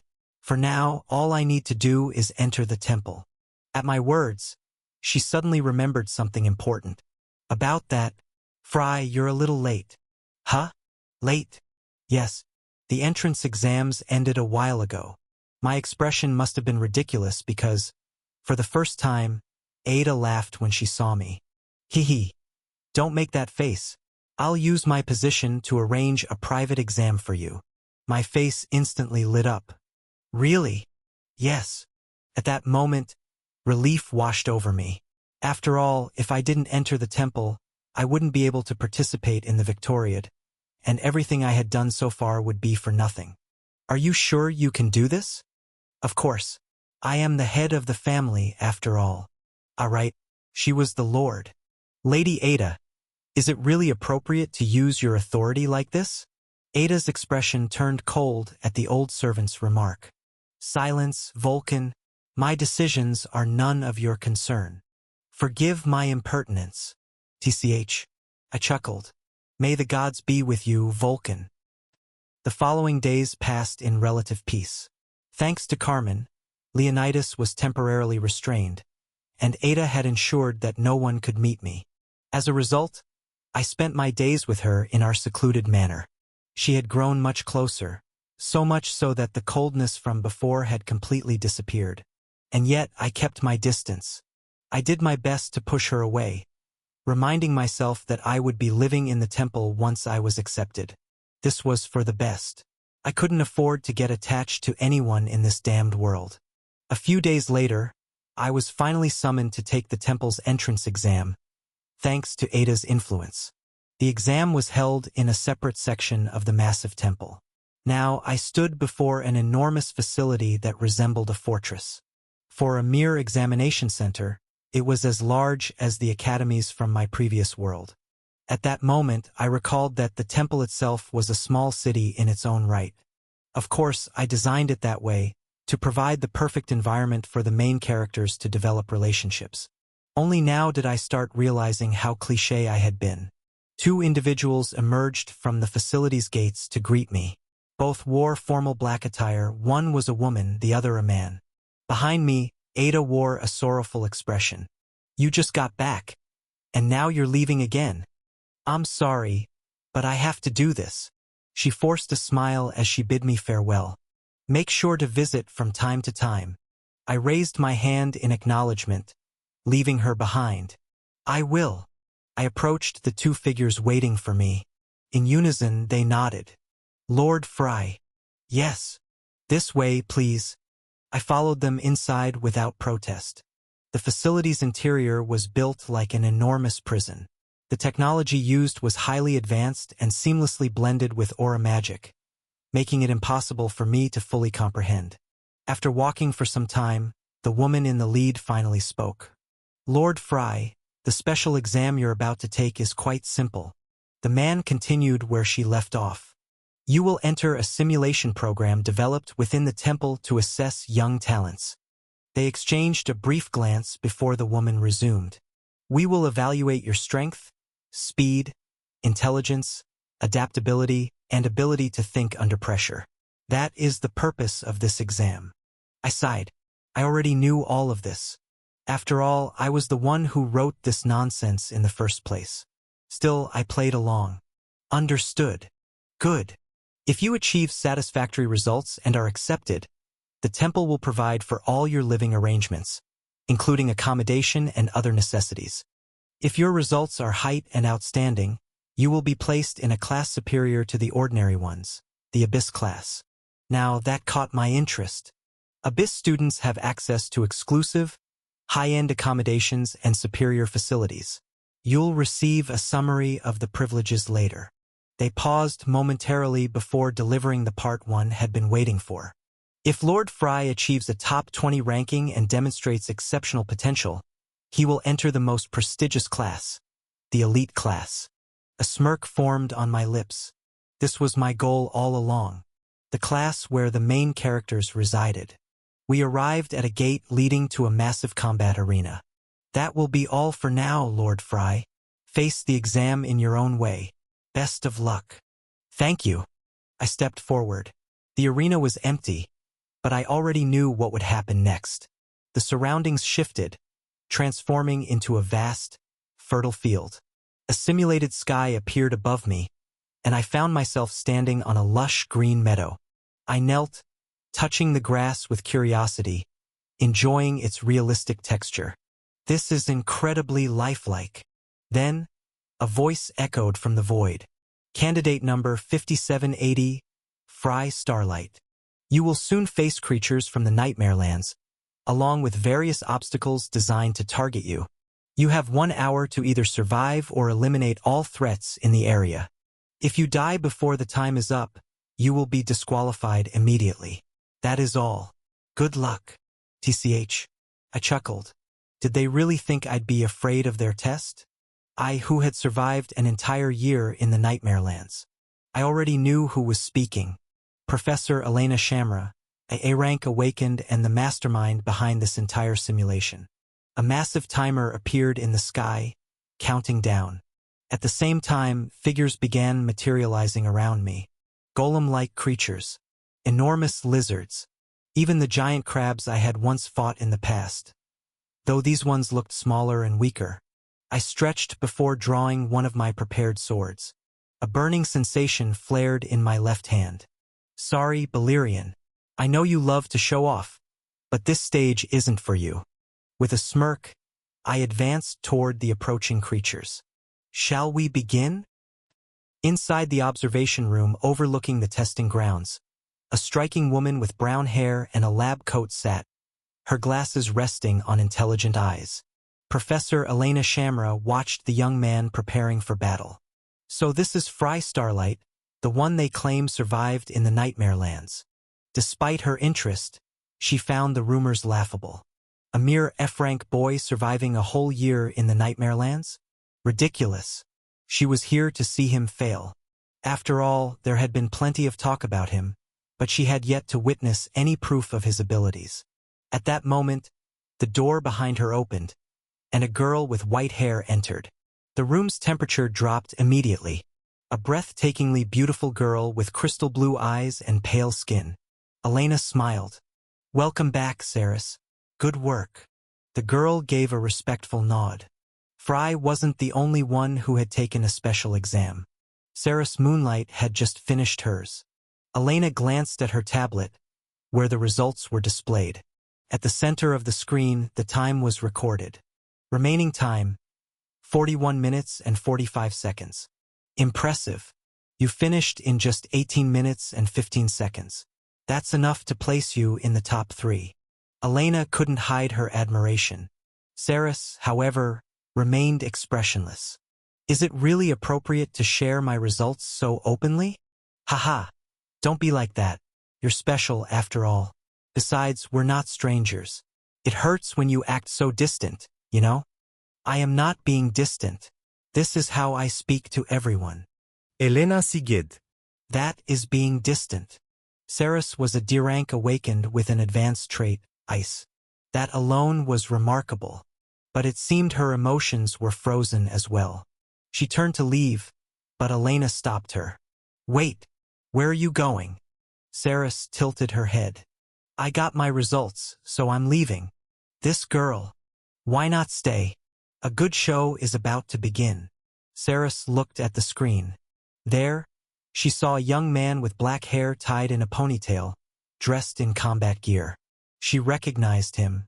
Fry Starlight. With a trace of annoyance in her voice, she spoke his name. She had heard countless rumors about him. Some claimed he was dead. Others swore he had survived the Nightmare Lands. But none of that mattered. What mattered was that he was standing right before her. You two are acquainted, aren't you? Something like that. The fact that she chose to stay and watch was enough to show her interest. Tell me, is he strong? In response to Elena's question, she shook her head. Quite the opposite. He was weak. Very weak. She spoke as her eyes remained fixed on Fry. But in the next instant, he vanished. Ha! Neither Elena nor Saris could comprehend what had just happened. At first, they assumed it was a glitch in the display. But what unfolded before their eyes shattered that assumption. Fry flickered into view for a brief moment, just long enough to appear before a monster. Then disappeared again, leaving behind only a mutilated corpse. He tore through the horde with ghostly speed, a trail of black afterimages lingering in his wake. What is happening? Elena leaned in closer, her eyes wide with disbelief. His sword strikes were unlike anything she had seen. His movements unnatural. What kind of technique is that? Her astonishment grew as she watched him cleave through a stone golem as if it were made of paper. From start to finish, he hadn't taken a single hit. And then, as if bored, he came to a halt. Standing amidst a sea of broken corpses, Fry stretched his arms, his expression indifferent. Above, the timer stopped, displaying the final result. Time remaining, 49 minutes and 30 seconds. He finished the exam. In 10 minutes? Elena slowly turned to Saris. Tell me, is this monster weak? But Saris wasn't any better off. Her usually emotionless eyes were now wide, locked onto the screen. Is that really Fry? Chapter 29 Exam Result. Fry Starlight POV. After a quick warm-up, I surveyed the swarm of monsters encircling me, 38 in total. The exam was diverse, with each creature requiring a unique approach to defeat. But that only mattered if I were weaker than them. I suddenly recalled those novels I used to read, where heroes were transported to new worlds and forced to enroll in academies like the Temple. Most of them faced trials just like this, and, without exception, they all chose to hide their strength, pretending to be weak for the sake of strategy. They skulked in the shadows, claiming it was wiser to bide their time. Then, at the perfect moment, they would reveal their true power and shock everyone. Am I supposed to gasp and say, "Wow, the protagonist is amazing. I never saw that coming. What utter nonsense. Why go through the trouble of acting weak, enduring humiliation, only to surprise everyone later?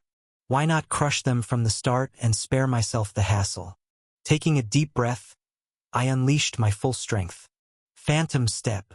I surged through the battlefield, moving too fast for the eye to follow. My first target, a rock lizard that had been crawling toward me moments ago. With a single swing of my ore-infused blade, I reduced it to chunks of flesh.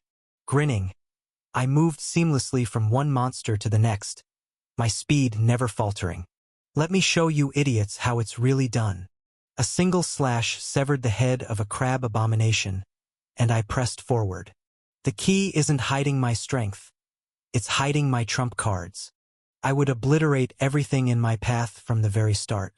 This world was out to kill me, so I would make sure it understood. Messing with me was a mistake. The golem was tougher than I expected, but it shattered easily once I unleashed the 10,000 steps of the shadow technique. By the time I stopped, I was standing in the middle of a blood-soaked battlefield. Above me, the massive timer in the sky displayed my completion time, just under 10 minutes. I knew my performance would leave many in shock, but not a single one of them would suspect that this was only a fraction of my true strength. After all, I had that idiotic system on my side. And Valyrian, no matter what came my way, I was prepared. So come at me, you fools. As I stood there, lost in my thoughts, a feminine voice brought me back to reality. Candidate number 5780, Fry Starlight. Excellent work. You've completed your practical exam in record time. Please proceed to the next gate to continue your evaluation. I smirked. Of course, it was a record. I was certain I ranked among the top 5 at the very least. Even though I had designed this test myself, I only knew the protagonist's exact result. As for the others, I had only mentioned their rankings, so I wasn't sure exactly where I stood. The best, I was second place. First place? Impossible. After all, the protagonist Snow had finished in just 1 minute. I sighed, realizing I'd have to defeat him eventually. But no matter. I was confident I had secured my place in the elite class. Beyond the fact that the main characters of this world were all there, the elite class came with privileges I desperately needed. Not to mention, the entire first quarter of the story revolved around it. When I reached the next gate, I found the 2 attendants from earlier waiting for me.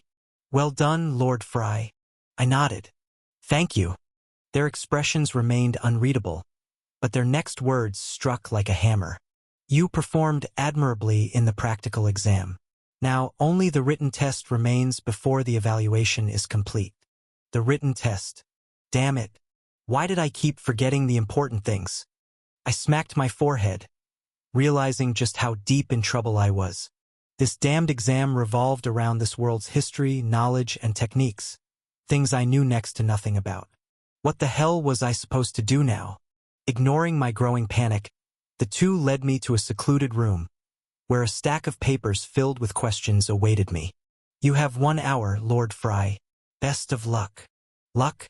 I was doomed. At that moment, I recalled Ada's constant pestering. Her repeated questions about whether I was prepared for the exam. So this was what she had been talking about all along. Damn it, if I scored too low, I might lose my spot in the elite class. What do I do? Taking a deep breath, I forced myself to calm down. Maybe, just maybe, I could figure this out using my knowledge as the author. I glanced at the first question. The owlbear is a powerful abomination that inhabits the northern regions of the Nightmare Lands. Due to its extreme resistance to cold, it can only survive in frigid environments. This creature has been a persistent threat to humankind, attacking during snowstorms. However, humans have finally discovered its weakness. Q1. What is the owlbear's weakness? Q2. What is its classification? Q3. What is its strongest weapon? The moment I read the first question, I knew I was screwed. I had never even mentioned this creature in my story. Where the hell did it come from, let alone its weaknesses? This world keeps screwing with me. Fine. If it wanted to play games, I'd play too. I wrote down, weakness. Its ass. Hope they enjoy that answer. I kept reading, but my hopes plummeted further as I realized the rest of the test focused on this world's technology. Something I had zero knowledge of. I never thought I'd be turning in a blank test again. Not since university. I sighed. At this rate, I wouldn't make it into the elite class. Even though the practical exam held more weight, the written test still mattered. Just as I was about to give up, my eyes landed on a question at the bottom, one about combat techniques and properties. Wait! Scanning the test again, I noticed several other questions, ones that piqued my interest. I know the answers to these. As the creator of this world, I had put immense effort into building its power system. Before I knew it, I had answered a significant number of questions. This might actually work. Though I couldn't answer everything, at least I wouldn't be submitting a blank sheet. I tried recalling the original phrase memories for help, but all I got were flashes of him harassing maids and fooling around. Tsh, useless bastard. Eventually, the exam ended, and I left the room. I had no idea what my score would be, but it certainly wasn't great. The two attendants led me to a separate chamber. Normally, candidates must wait for their results, but we made an exception for you, Lord Fry. I nodded. I appreciate it. Please wait here. Your results will be available shortly. They left, and I was alone. I hadn't felt this level of anxiety since university, waiting for my grades with bated breath. The room was massive, easily the size of a small stadium. It reminded me just how much funding the temple received every year. They must be swimming in wealth. Before I could dwell on it further, the two returned, holding a floating, transparent screen. Without preamble, and with the same unreadable expressions as before, they announced, "Congratulations, Lord Fry. You have been admitted into the elite class." Their words were like ice water quelling the fire of my anxiety. I exhaled in relief as I took the report. Fry Starlight, candidate number 5780, practical rank, 3. Theoretical rank, 489. Final rank, 17. Elite class, B9. So my written score wasn't a complete disaster. And my practical ranking was exactly where I expected. Looks like I landed in Class B after all. I stared at my test report in disbelief. The first answer was marked as correct. Wait, was that thing's actual weakness really its ass? They're messing with me. Fortunately, the temple placed more emphasis on combat ability rather than theoretical knowledge. Otherwise, my ranking would have been far worse. Outstanding results, Lord Fry. Your combat skills, in particular, was remarkable. Yeah, thanks. So, when do we enter the temple? I was eager, perhaps a little too eager, to see the elite dormitory, a place I had envisioned countless times in my mind. Apologies, Lord Fry, but only the regular students will be entering for now. What? What the hell were they talking about? The elite dormitory, along with the abyss dormitory, is isolated from the rest of the facilities. Since each one houses only a small number of students, you are free to do as you please. You won't need to enter the temple until the official opening, which is a week from now. So, you're saying? Yes, Lord Fry. You are free to leave. Huh. Okay. I have to admit, I wasn't expecting this. Was this even a thing? I don't remember writing any of this nonsense. Who the hell is tampering with the settings of my story? And just like that, I found myself standing outside the examination center's gates while everyone else had already left. Rejoice, Ada, your brother is coming home early. All right. How does this thing work again? I fiddled with the watch on my wrist. Ada had given it to me before for communication. It was essentially a more advanced version of a smartphone. After pressing random buttons, a three-dimensional screen popped up in front of me. Oh, that's cool. Unfortunately, I had no idea how to use it. So, I spent the next 30 minutes messing around until, finally, I managed to call Ada. Damn, I thought I'd be stuck forever.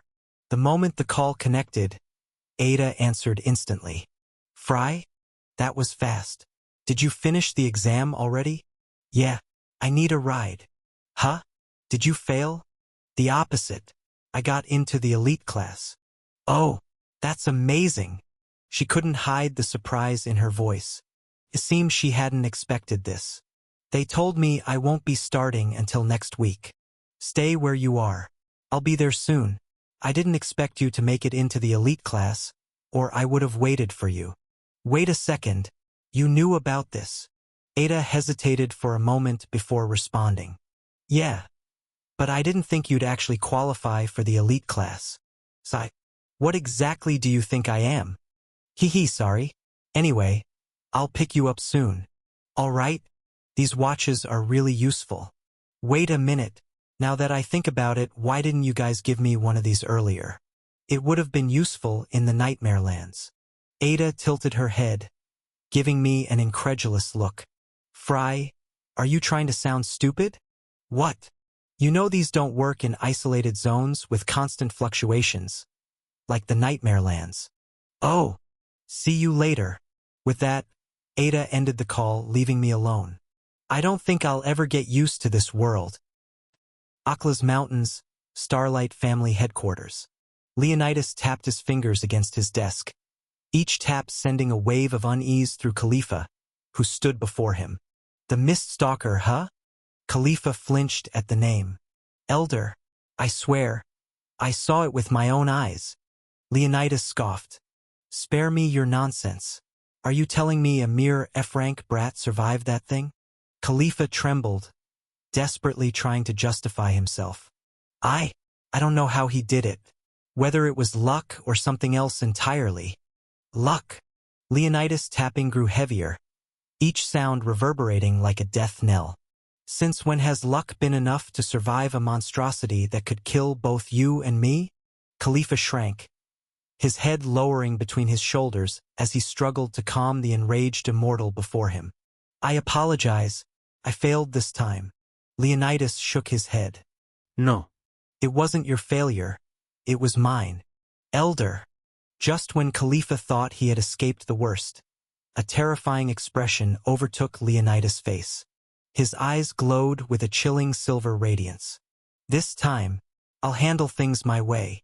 An invisible force suddenly bound Khalifa in place. He struggled to break free, but, tap. Leonidas' fingers struck the desk once more. A single tap. A devastating wave of energy erupted, slicing the desk and the entire room, clean in half. Khalifa was caught in the destructive force.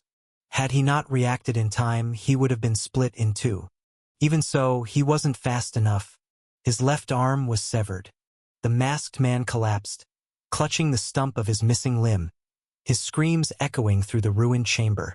Silence. Leonidas' commanding voice was absolute. Despite the searing pain, Khalifa clenched his teeth and obeyed. Remember this, Khalifa. I have no use for disappointments.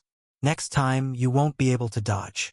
Khalifa could only bow his head to the ground in submission. Now, get out of my sight.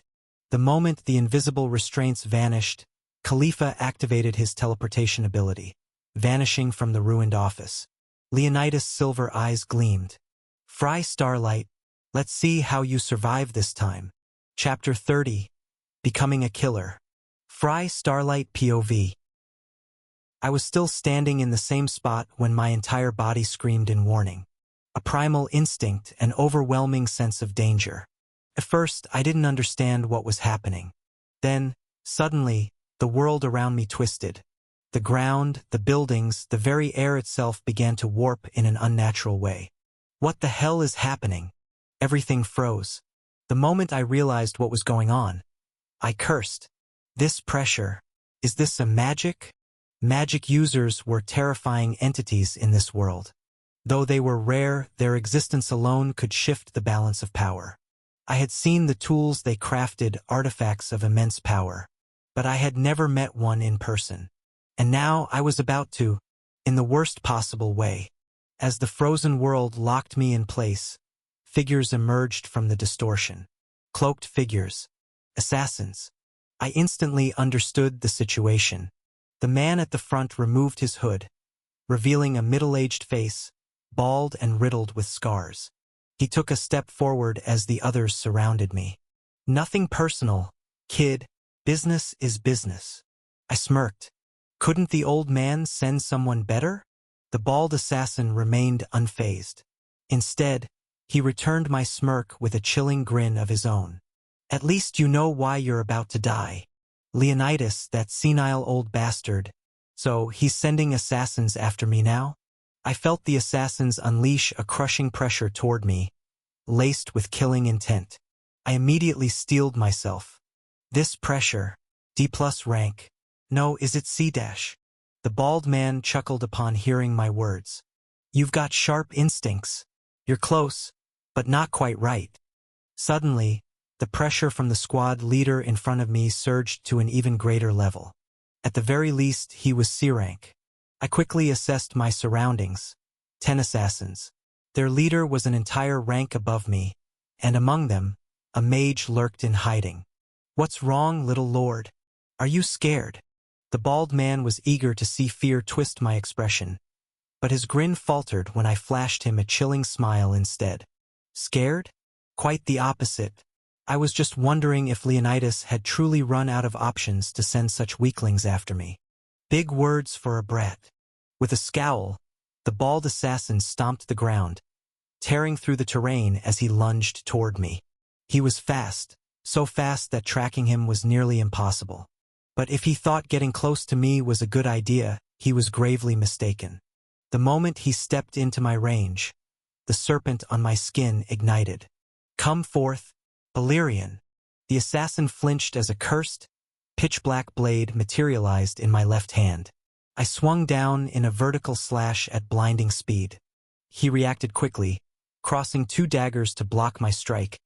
But the force of Valerian's blow sent him skidding back, leaving a deep wound across his chest. He staggered several steps, his expression darkening. You? That sword. There was no turning back now. I had revealed Valerian to them. That meant only one thing. They had to die here. Phantom steps. I shot forward, aiming to finish their leader before he could recover. But before I could close the distance, 3 assassins attacked from all sides. I spun, sweeping my sword in a wide arc, deflecting their blades simultaneously. A shockwave sent them flying, but before I could regain my footing, the ground beneath me shattered. A dagger-wielding hand burst from below, striking upward. I was faster. A single, precise slash from Valerian severed the assassin's arm before he could land his attack. Warm blood splattered across my blade, and for a brief moment, I shuddered. Damn it! Focus. More attacks rained down, 7 daggers streaking toward my face. Without hesitation, I channeled aura into my feet and launched myself upward, barely evading them. Now airborne, I gripped my sword tightly and hurled myself toward the ground at breakneck speed. 10,000 steps of shadow. Black meteor. A streak of darkness crashed into the earth, blasting several assassins away. Using the smoke as cover, I lunged at the nearest one. He barely had time to react. His dagger rose to block, but I was faster. Valerian plunged straight through his heart. Perfect strike. At that moment, his hood slipped off, revealing his face. I saw everything. The life fading from his eyes, the blood dripping from his lips as he coughed onto my chest before crumpling to the ground. My body tensed. A single heartbeat of hesitation, and the assassin leader struck. I dodged, or so I thought. A sharp sting flared across my shoulder as a wound appeared out of nowhere. What? I didn't even see it coming. But there was no time to dwell on it. Another attack followed instantly. I raised Valyrian to parry. Metal clashed against metal, but even as I deflected the blow, another gash appeared on my body. What the hell is going on? A chilling smile crept across the bald assassin's face. Why do you look so surprised? He pressed forward, unleashing a flurry of wild strikes. Daggers rained from all directions as he moved with inhuman speed. I met his attacks head-on, our weapons clashing in a storm of steel. Sparks flew with every impact, but something was wrong. Even when I blocked his attacks, fresh wounds kept appearing on my body. In the end, your sword is the only impressive thing about you. The bald assassin sneered, but I wasn't listening, because I was finally starting to understand. Hawk's eye. With my enhanced vision, I saw it. His weapon wasn't just a dagger. A transparent, invisible blade extended from its edge. An ability. And at that moment, I reminded myself. My opponent wasn't just some mindless beast. He was a trained killer. The assassin leader's expression darkened as I began blocking his strikes, this time with precision. Hawk's eye slowed his movements in my vision, allowing me to read his attacks. Within moments, I carved a fresh wound across his torso. Seeing their leader struggle, the remaining assassins charged in. Once again, I was surrounded, multiple unseen blades slashing toward me. Every time I struck back, the scent of blood filled my lungs. Calm down. I've long since grown used to spilling blood. I left afterimages behind, slipping between their attacks with precision. What kind of movements are those? The assassins were bewildered, because they had never seen anything like this before. Let me show you the true power of the shadows. The battle had been 4 against 1, but the balance shifted when 10 copies of me materialized around them. 10,000 steps of shadow mirage. In a single instant, I struck 10 times, slashing deep wounds across my foes. One of them wasn't lucky enough. His throat burst open in a crimson fountain, and he collapsed, lifeless. Once again, I hesitated. Once again, I found myself staring at a lifeless body, and in battles like this, even a second of hesitation could mean death. The assassins seized the opening, launching a counterattack, forcing me back into defense. Damn it! Damn it! Damn it! What the hell was wrong with me? Hadn't I prepared for this? I clenched my fingers tighter around Valyrian, forcing my focus back onto my enemies. They're just empty figures. My strikes grew sharper, deadlier, as I poured an overwhelming surge of aura into my blade. This time, the battle became even fiercer. I was locked in relentless, close-quarters combat, attacked from all sides. I couldn't stop, not even for a second. For every wound I inflicted, I received one in return. At that moment, I wasn't fighting just one battle. I was fighting two. One was physical. The other was within me. I thought I was ready. I thought this would be easy. Then why? Why the hell am I hesitating now? With every strike, every slash that cut through their flesh, an inexplicable disgust twisted inside me. Calm down. Remember, just characters in a story. I plunged my sword into another assassin's heart, yanked it free, and pressed forward. A story of my own creation. Valyrian trembled violently as it drank fresh blood, growing even more savage with each kill. My hand moved at blinding speed, unleashing a storm of black arcs that sliced through the very air. The assassins darted away, narrowly dodging the relentless barrage. Most of them, at least.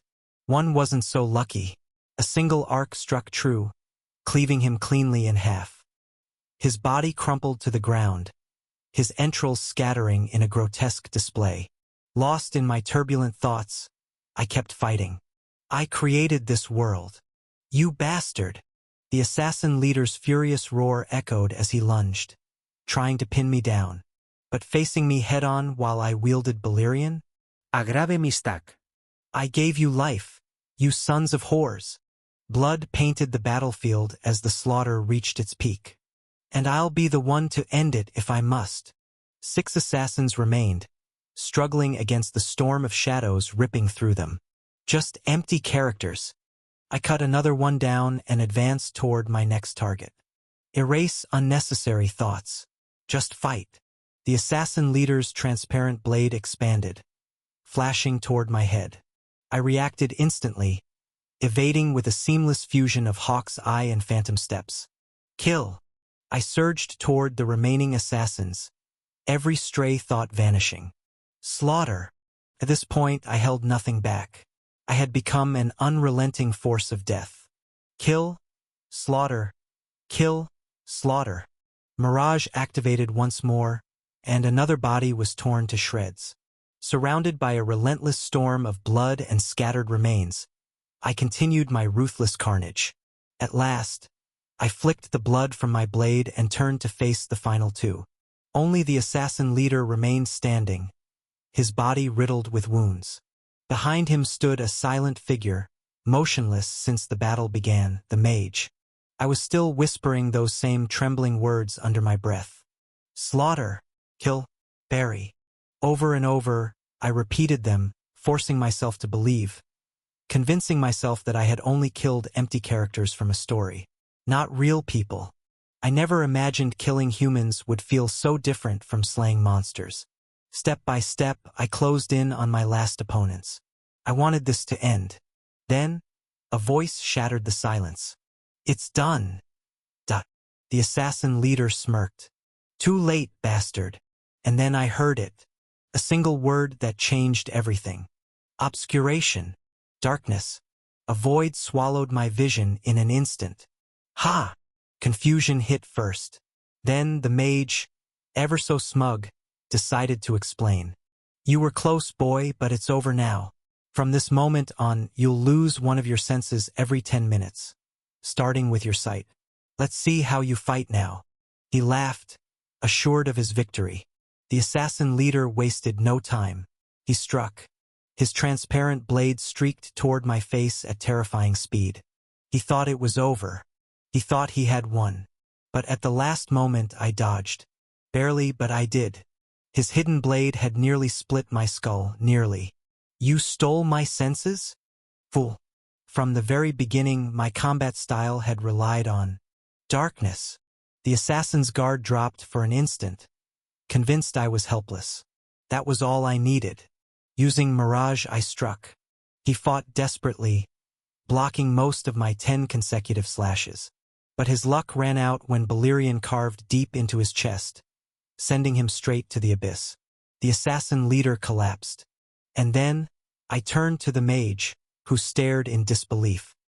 How? His voice quivered. How? I echoed, a smirk creeping onto my lips. Because you're an idiot.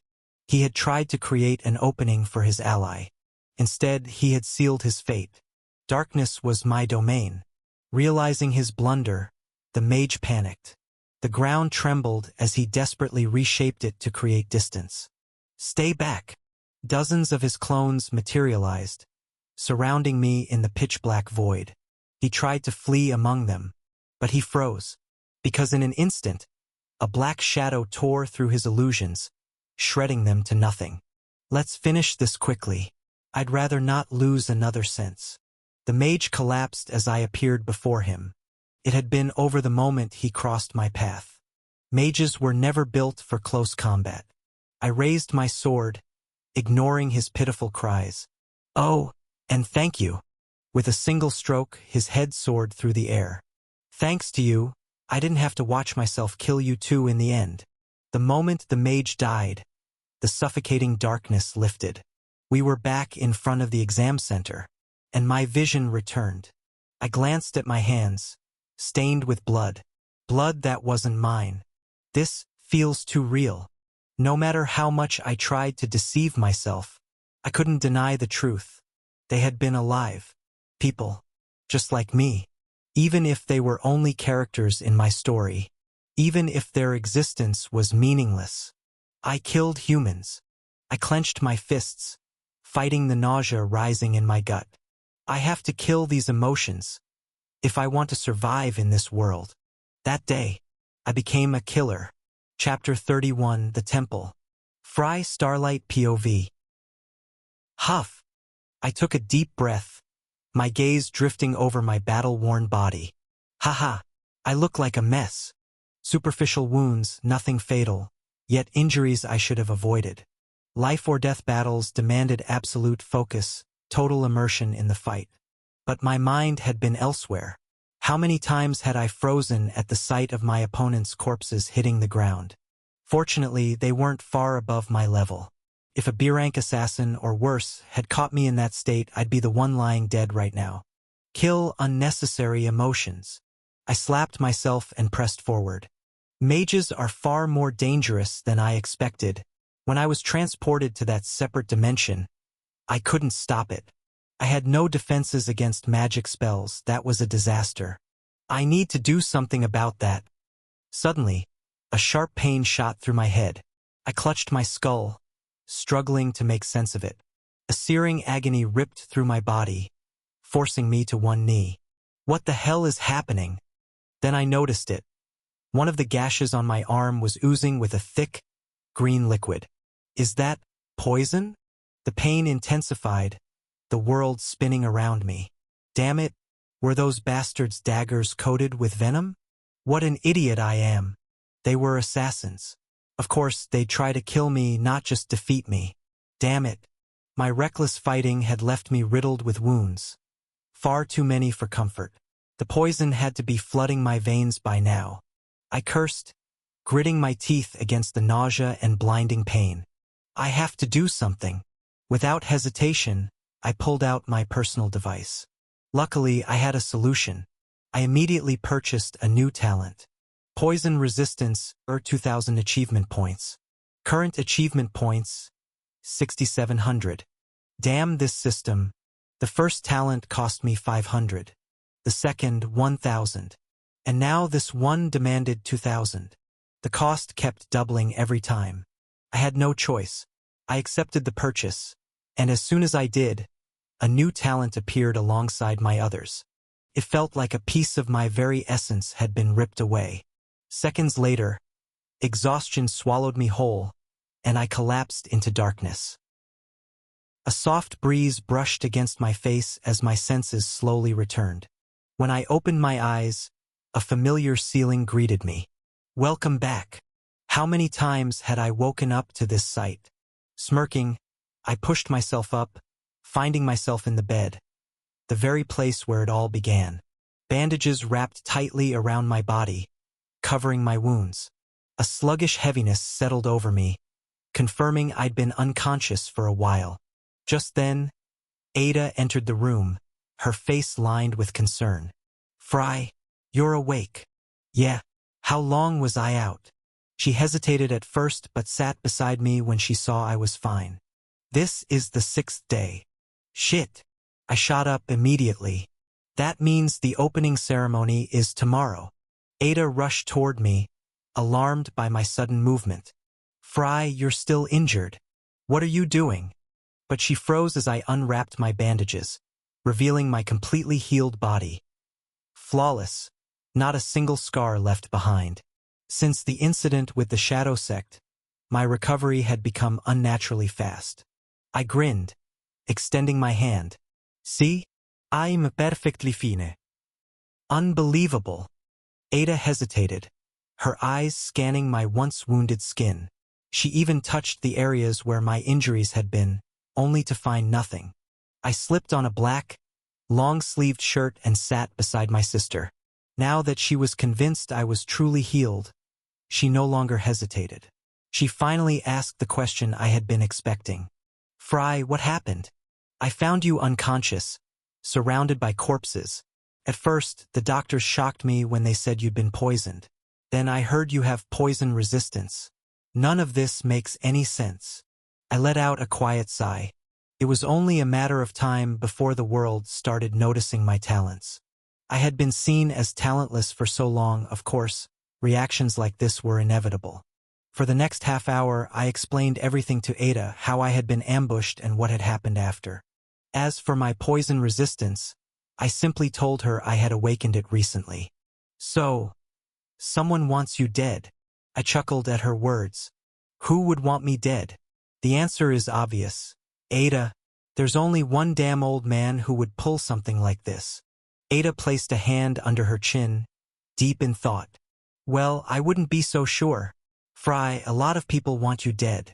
Oh, for a moment, I was reminded of who originally owned this body. Fry the bastard.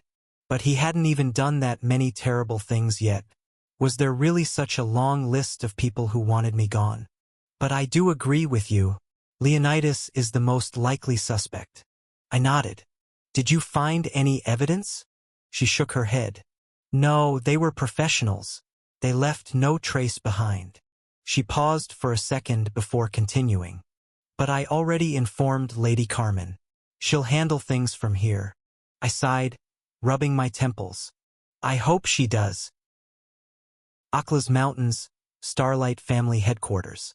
Leonidas's office was thrown into chaos as the doors exploded inward, crashing violently against the wall behind him.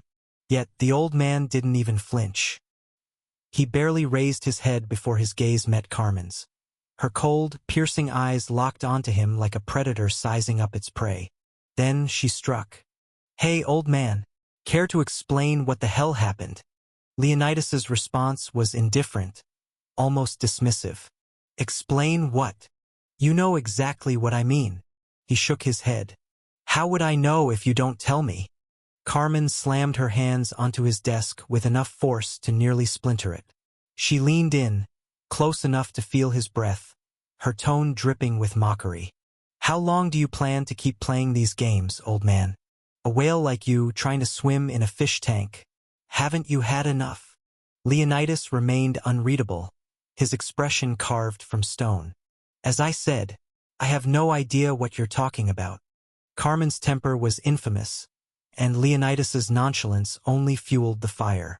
I'm talking about Fry, damn it, she snapped. He abandoned his position, walked into hell itself, and barely made it back. So tell me. She grabbed the old man by his collar. Why the hell are you still after him? For a moment, a fleeting second, Leonidas's eyes darkened. A memory surfaced. Himself, collapsed on the ground, defeated, humiliated.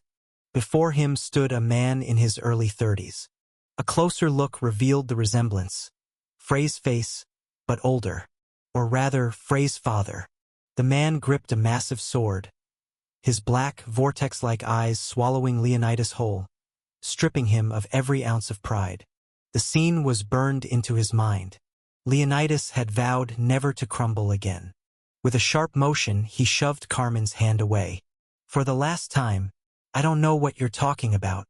Carmen took a step back, a mocking smirk curling her lips. Still clinging to that inferiority complex against your brother's family? Just words. Yet the sheer pressure that erupted from Leonidas's body was heavier than any blade. His voice rumbled like distant thunder. Carmen, watch your mouth. Carmen studied him, intrigued. Both of them were masters of the Stardust technique. Both were the only living practitioners to reach the 7th level of it. Both held the rank of S+. In other words, they were equals. But Leonidas was older, and no one knew what he was truly capable of. Knowing this, Carmen chose her battles wisely. Fine, fine. No need to get all worked up. She turned to leave. But just before stepping out, she paused. Leonidas, our time is over. Step aside for the next generation. Either that, her gaze sharpened, or find a whale your own size to fight. Leonidas understood the warning hidden beneath her words. Once Carmen left, silence filled the room. A single strike of his fist reduced his newly replaced desk to dust. Damn it! He hadn't expected Fry to survive. That strike team was more than enough to take down a B-rank. And yet, a D-rank child had walked away alive. Was someone backing him from the shadows? That was the only logical explanation. Now, Fry was about to enter the temple, beyond Leonidas's reach under constant surveillance. The old lion sat there, his mind racing. First, his brother Isan Starlight, the second lord. Then, the third Abraham Starlight. And now Fry, his fist clenched tightly. I won't fail this time. His resolve remained unshaken. The battle against Fry was far from over. Fry Starlight POV. I stood before a colossal gate. No matter how hard I tried, I couldn't suppress my awe. Towering walls stretched skyward, with a shimmering, transparent barrier forming a dome over them. A dome that protected a sacred place, a city in its own right. At last, I had arrived at the temple. Today had been a series of shocks. First, stepping into Belgrade, the capital where the temple resided. Then, witnessing the aerial tramlines.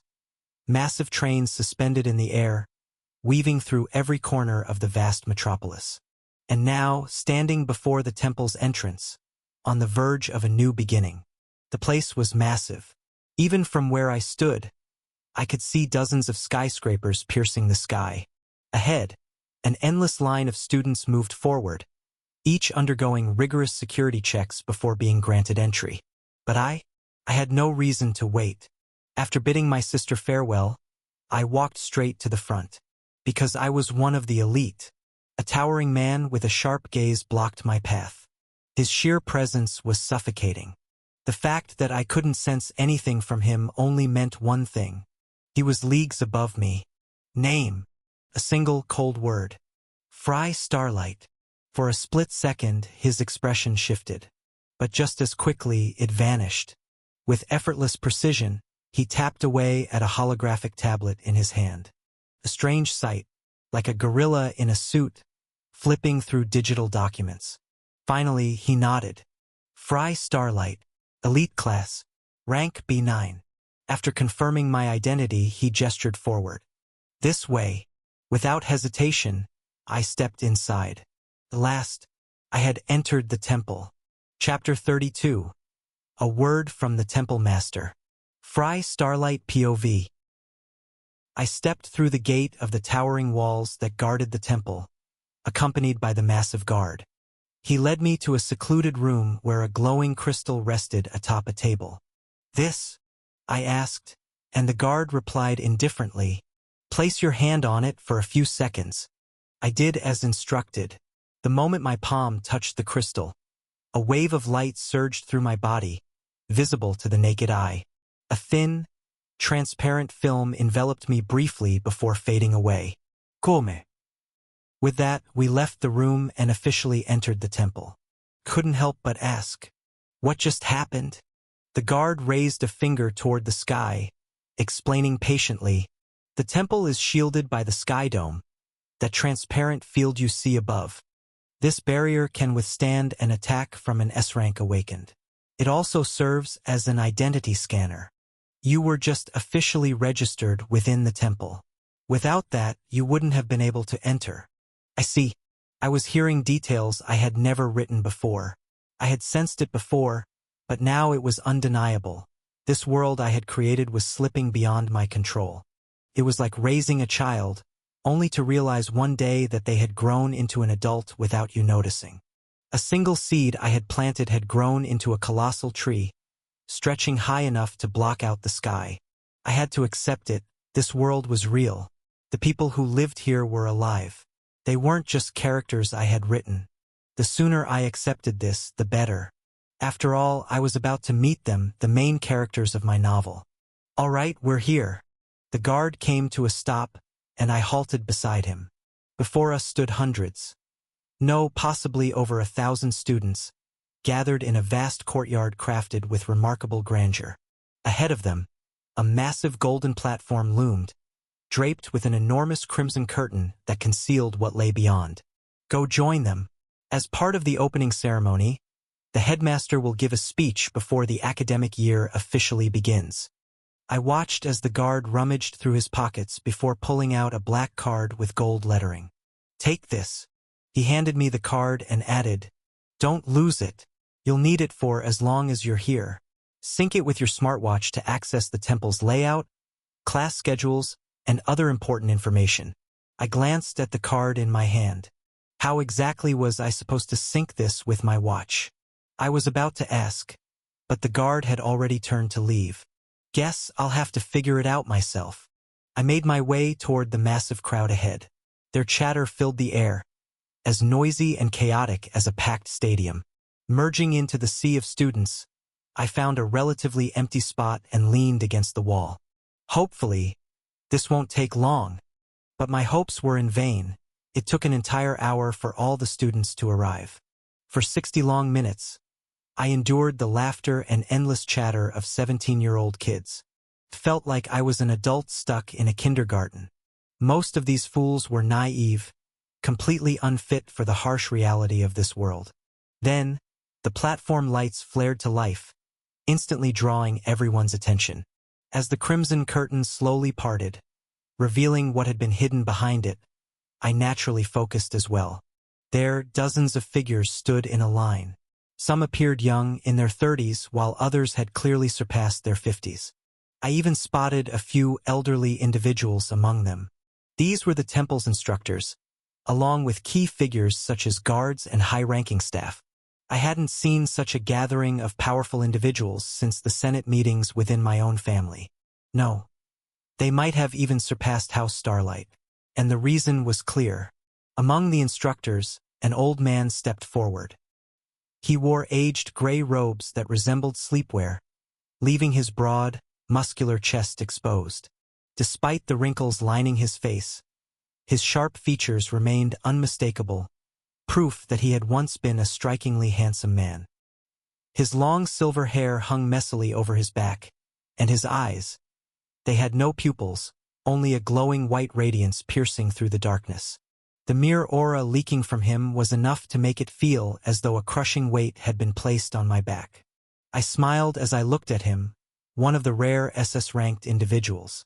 The Fist of Destruction, Raphael Bloodmater, the headmaster of this entire place. Standing at the forefront, his vacant gaze swept across the gathered students. Slowly, the eerie smile on his face faded. His expression darkened, and without warning, he unleashed a deafening roar at the crowd. I had anticipated this and covered my ears just in time. But the others weren't as lucky. I watched as some collapsed unconscious. Others managed to remain standing, but the thin trickle of blood escaping their ears said otherwise. It might have seemed like an ordinary shout, but woven into it was a controlled surge of aura, precisely targeting everyone in the courtyard. The level of aura control required for that was terrifying, yet Bloodmater executed it as if it were nothing. Of course, the blast wasn't overwhelmingly strong. That's why I remained unaffected. And I wasn't the only one. Several others had endured it as well. Bloodmater's gaze swept over the fallen students before he spoke in a deep, thunderous voice. "Look at yourselves. A pitiful bunch of children." His voice carried a sharp, penetrating echo, as if he were speaking directly beside my ear. "Tell me, why are you here? Did you come seeking a peaceful school life? A place to waste away your miserable youth?" Bloodmater clenched his fist, his voice rising to a roar. "Wake up, you fools! Where do you think you are? This is the temple. While you waste time here, others are locked in battles of life and death against the Ultras. There is no safe place. Not even the damned Emperor's castle remained unbreached." The crowd flinched collectively at his words, his sharp tone shattering their illusions and reminding them of the brutal reality. Bloodmater pointed at himself, then struck his own chest. "This is my war, the war of an entire generation of humanity." Slowly, the old man moved his hand, gesturing toward the vast crowd before him. "And soon, it will be yours. Here, we will forge the future of this damned empire." So, he turned away, striding off, leaving them with one final statement. "Whether you become masters or mere cannon fodder in someone else's war. That choice is yours to make. Welcome to the temple. With that, Bloodmater left, and so did I. As expected from the old man, he had shattered their enthusiasm. They had arrived filled with excitement and optimism. But now, uncertainty clouded their expressions. Some were frightened, others lost in thought, and here and there, I spotted delicate girls wiping away tears. After all, they were just children. A warrior of his caliber had no place as a headmaster. The only battlefield he belonged to was war itself. In truth, he rarely appeared at the temple except for special occasions. He was always on the front lines. So far, the conflict between the Empire and the Ultras hadn't erupted into full-scale war, just scattered battles. But as the author of this story, I knew the truth: war was inevitable. A war I wanted no part of. Before it came, I would return to my world. Chapter 33. The Elite Class. How does this damn thing work? I needed to get to the Elite Assembly, but this cursed card wouldn't work. I kept passing it over my smartwatch, but nothing happened. Frustrated, I sat on a bench beside a garden inside the temple. The place was massive, large enough to contain areas like this. After leaving the opening ceremony, I had somehow ended up here. No use. This thing just wouldn't work. At that moment, a soft voice spoke beside me. "Excuse me, are you having trouble with something?" I looked up to find a girl with violet hair tied into a ponytail, wearing round glasses. She seemed timid, flinching slightly when our eyes met. Of course, I wasn't foolish enough to waste this opportunity, so I raised the card in my hand with a forced smile. "I have no idea how this thing works." She examined the card closely, mumbling to herself. "It really is an elite card." She leaned in so closely that her head nearly bumped into the card. Seeing this, I quickly pulled my hand back and asked, "Is there a problem?" Realizing her actions, she waved her hands apologetically. No. "It's nothing." She rummaged through her pockets before pulling out a card of her own. "I noticed your card earlier. I have one too." The card in her hand was black with golden engravings. "Meaning, you're one of the elites?" She nodded shyly. "That's right. My name is Adriana Highvorn, Class B6. "That's great. We're in the same class. Nice to meet you." "Nice to meet you too." She responded automatically as I stood up from the bench and gestured toward her. "Since we're heading to the same place, shall we go together? As you can see, I'm lost." She hesitated for a moment but eventually agreed. I walked alongside her and midway, she pointed at the card in my hand. "Is your card not working?" "I don't know. I've tried passing it over my smartwatch over and over, but nothing happens." "Passing it?" She tilted her head in confusion. "It doesn't work like that. You need to scan the card using the watch." "Scan it?" Now I was the clueless one. She let out a small chuckle before showing me how it was done. After fiddling with the holographic interface projected from my watch, a white light was emitted, scanning the card. Immediately, a stream of new information appeared on my smartwatch. "So that's how it works." Seeing my reaction, she couldn't hold back her laughter anymore.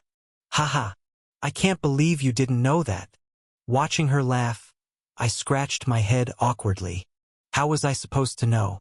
I didn't belong to this world in the first place. Still, since she helped me, I naturally thanked her. "Thanks, that was a big help." "It's fine. I was happy to help." She paused, realizing she didn't know my name yet. "Ah, sorry. I haven't told you my name yet." I turned to her and introduced myself. "Fry Starlight, Class B9. The moment my name left my lips, I saw her expression shift, her face visibly paled. She took a step back, and I could see fear in her eyes. I'm sorry. "I didn't mean to offend you, Lord Starlight." Her voice trembled. It was so exaggerated that I was utterly confused. "Offend me? What are you talking about?" I'm sorry. She practically screamed before turning around and running away. "Hey, wait!" I reached out, calling after her, but she didn't stop. What was that? What just happened? It was the moment I told her my name. Was the name Fry really that famous? Damn it. This is going to be annoying. Mother, your son is now scaring children. I sighed and fiddled with my smartwatch. Using the information I had just received from the card, I navigated my way forward. A few minutes later, I arrived at a new location. It was secluded from the rest of the buildings, more like a grand palace than a dormitory. The massive structure was adorned in white and gold, surrounded by a sprawling garden. Above the towering entrance, a massive sign confirmed that I was in the right place. Elite Dormitory. I stepped forward but suddenly froze at the entrance. I tried to move, but my entire body trembled violently. What's happening? Why can't I move? There was nothing stopping me. No invisible force, no restraints. My body simply refused to obey me. What the hell is wrong with you, Fry? As I struggled to understand what was happening, my trembling intensified, and I could hear my heartbeat pounding in my ears. What the hell is going on? I turned my head at the sound of approaching footsteps, only to freeze in place. There, standing before me, was a girl with snow-white hair and crystal blue eyes.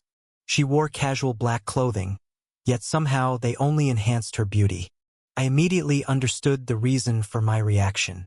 I didn't need confirmation to know who she was.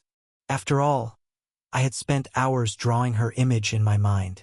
One of the main heroines, Sarah's Moonlight. She was the most beautiful girl my foolish mind had ever imagined. And yet, reality had far surpassed my imagination. I had stared too long. I knew it the moment she walked past me.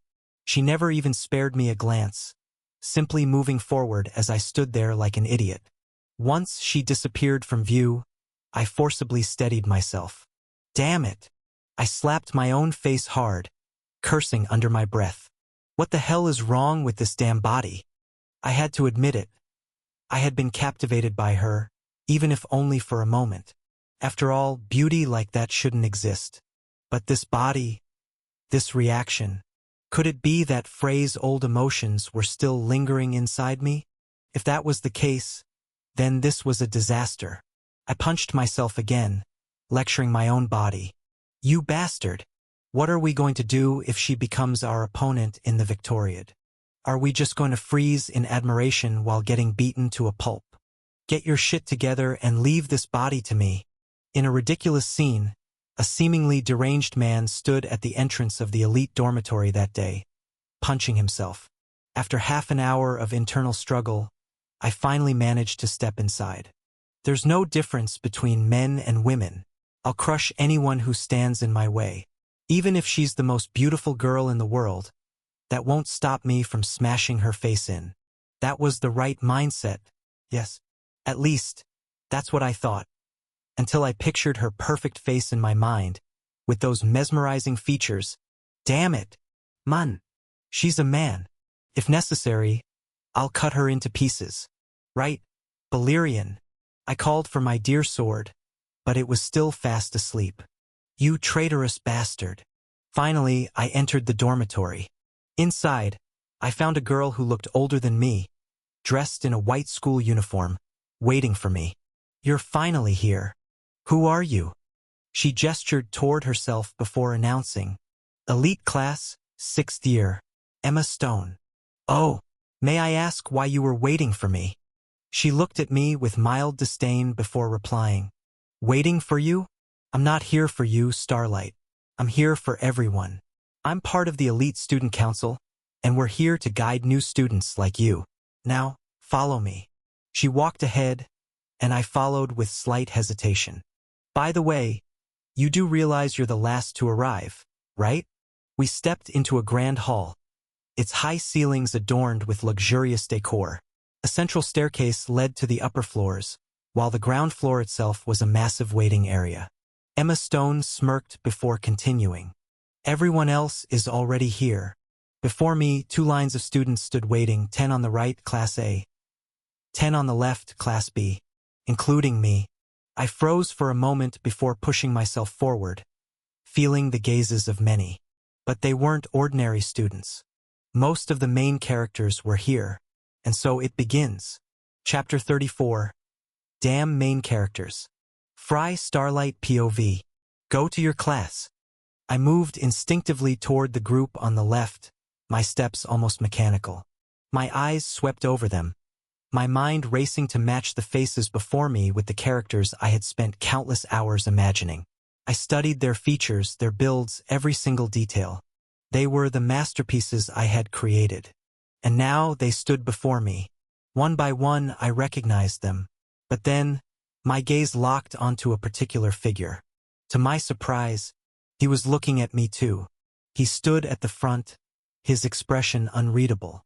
A crisp white jacket contrasted with his black jeans, and his stark white hair gleamed, cleaner than my entire existence. His golden eyes shimmered under the light, sharp features sculpted with an effortless elegance that would make any girl weak at the knees. A guy so striking, he'd make even the top Korean idols cry in a corner. He was different, unique. Most of the main characters were inspired by my friends, their personalities mirroring their real-life counterparts. But not him. Snow, the protagonist. He was a character I had based on myself. Or rather, the version of myself I wished I could be. Everything I had ever aspired to was embodied in the man standing before me. Of course, he was perceptive. He noticed immediately and responded instinctively to my lingering gaze. He must have taken it as some kind of challenge, because the next moment, a wave of aura washed over me, forcing my head to turn away. That bastard. He actually did it. I was about to respond when a crushing pressure suddenly descended upon me, originating from the girl standing at the front. I appreciate your enthusiasm, but I'd be grateful if you saved it for when class actually starts. All right? She was petite, with white hair and delicate features, but the authority in her voice betrayed her youthful appearance. Recognizing her was easy. After all, she was the only one with such a distinct presence. Placing a hand elegantly over her chest, she introduced herself. Allow me to introduce myself. My name is Ellen White, President of the Elite Student Council. A pleasure to meet you all. I fell silent instinctively. After all, I had no intention of provoking someone with both a volatile temper and overwhelming strength. Ha! A tiny girl like you is the president? What kind of joke is this? Ah, here we go. A towering young man stepped forward, broad-shouldered, long black hair cascading down his back, sharp features set into a scowl. His physique was built to perfection, exuding raw power. I chuckled the moment I saw him. Ragna Cloud, one of the most unhinged characters I had ever written. Striding forward, he raised his voice at the girl standing before him. Listen up, little lady. Step aside and quit the nonsense. If you're the president, then I'm the damn headmaster of this place. Ragna shoved past her, scratching his head as he grumbled. Damn it! Making me stand in line for some tiny girl? Are they messing with me? I held back a laugh, waiting for what was to come next. You really shouldn't have done that, Ragna. I watched as irritation flickered across Ellen's face, like a volcano on the verge of eruption.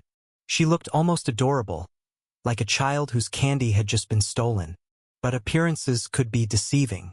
Ellen's lips curled into a chilling smile before her voice rang out. First things first, kneel.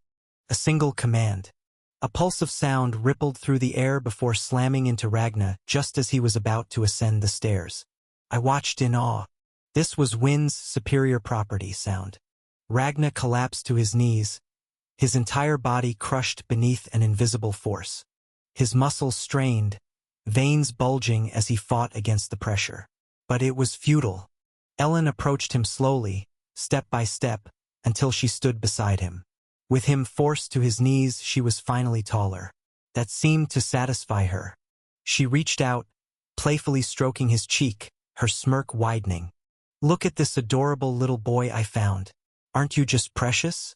Big sis will take good care of you. Ha! Ragna's roar was filled with rage, his forehead veins pulsing dangerously. His body erupted with a destructive aura, a desperate attempt to break free. But every word from Ellen only increased the crushing weight pressing down on him. It was as if he were being buried beneath a mountain. Is the little boy mad? Is he mad?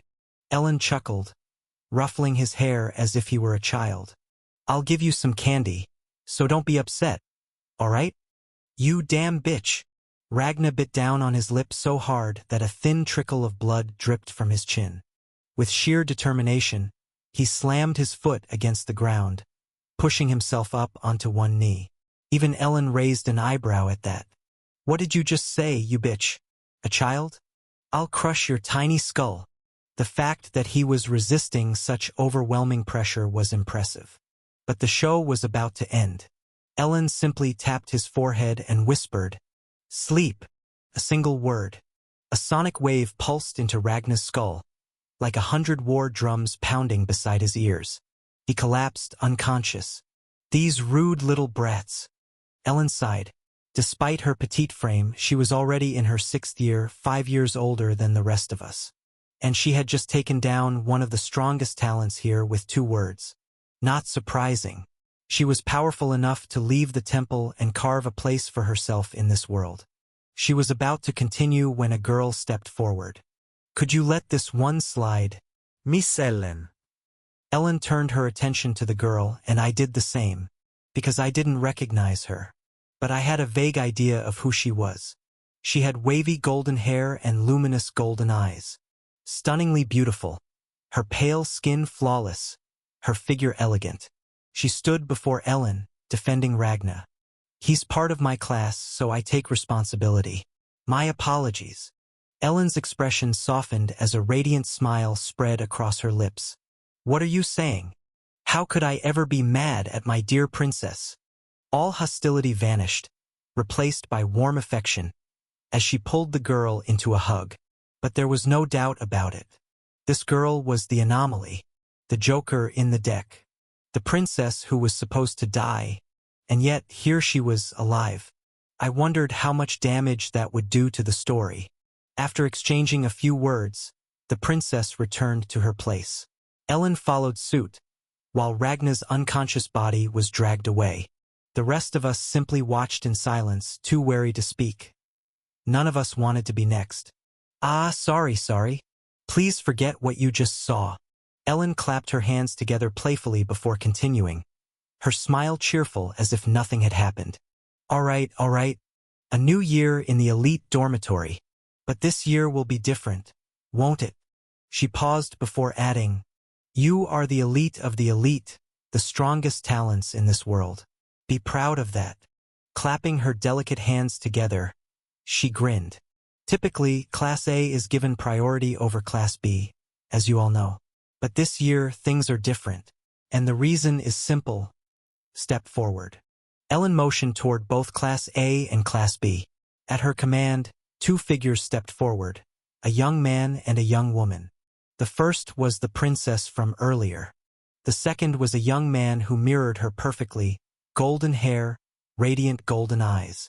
The prince, Aegon Valyrian. And for the first time in years, we have members of the royal family in the elite class. An exception was made by order of the emperor himself. This time, Class A and Class B are equal. The talent has been evenly divided.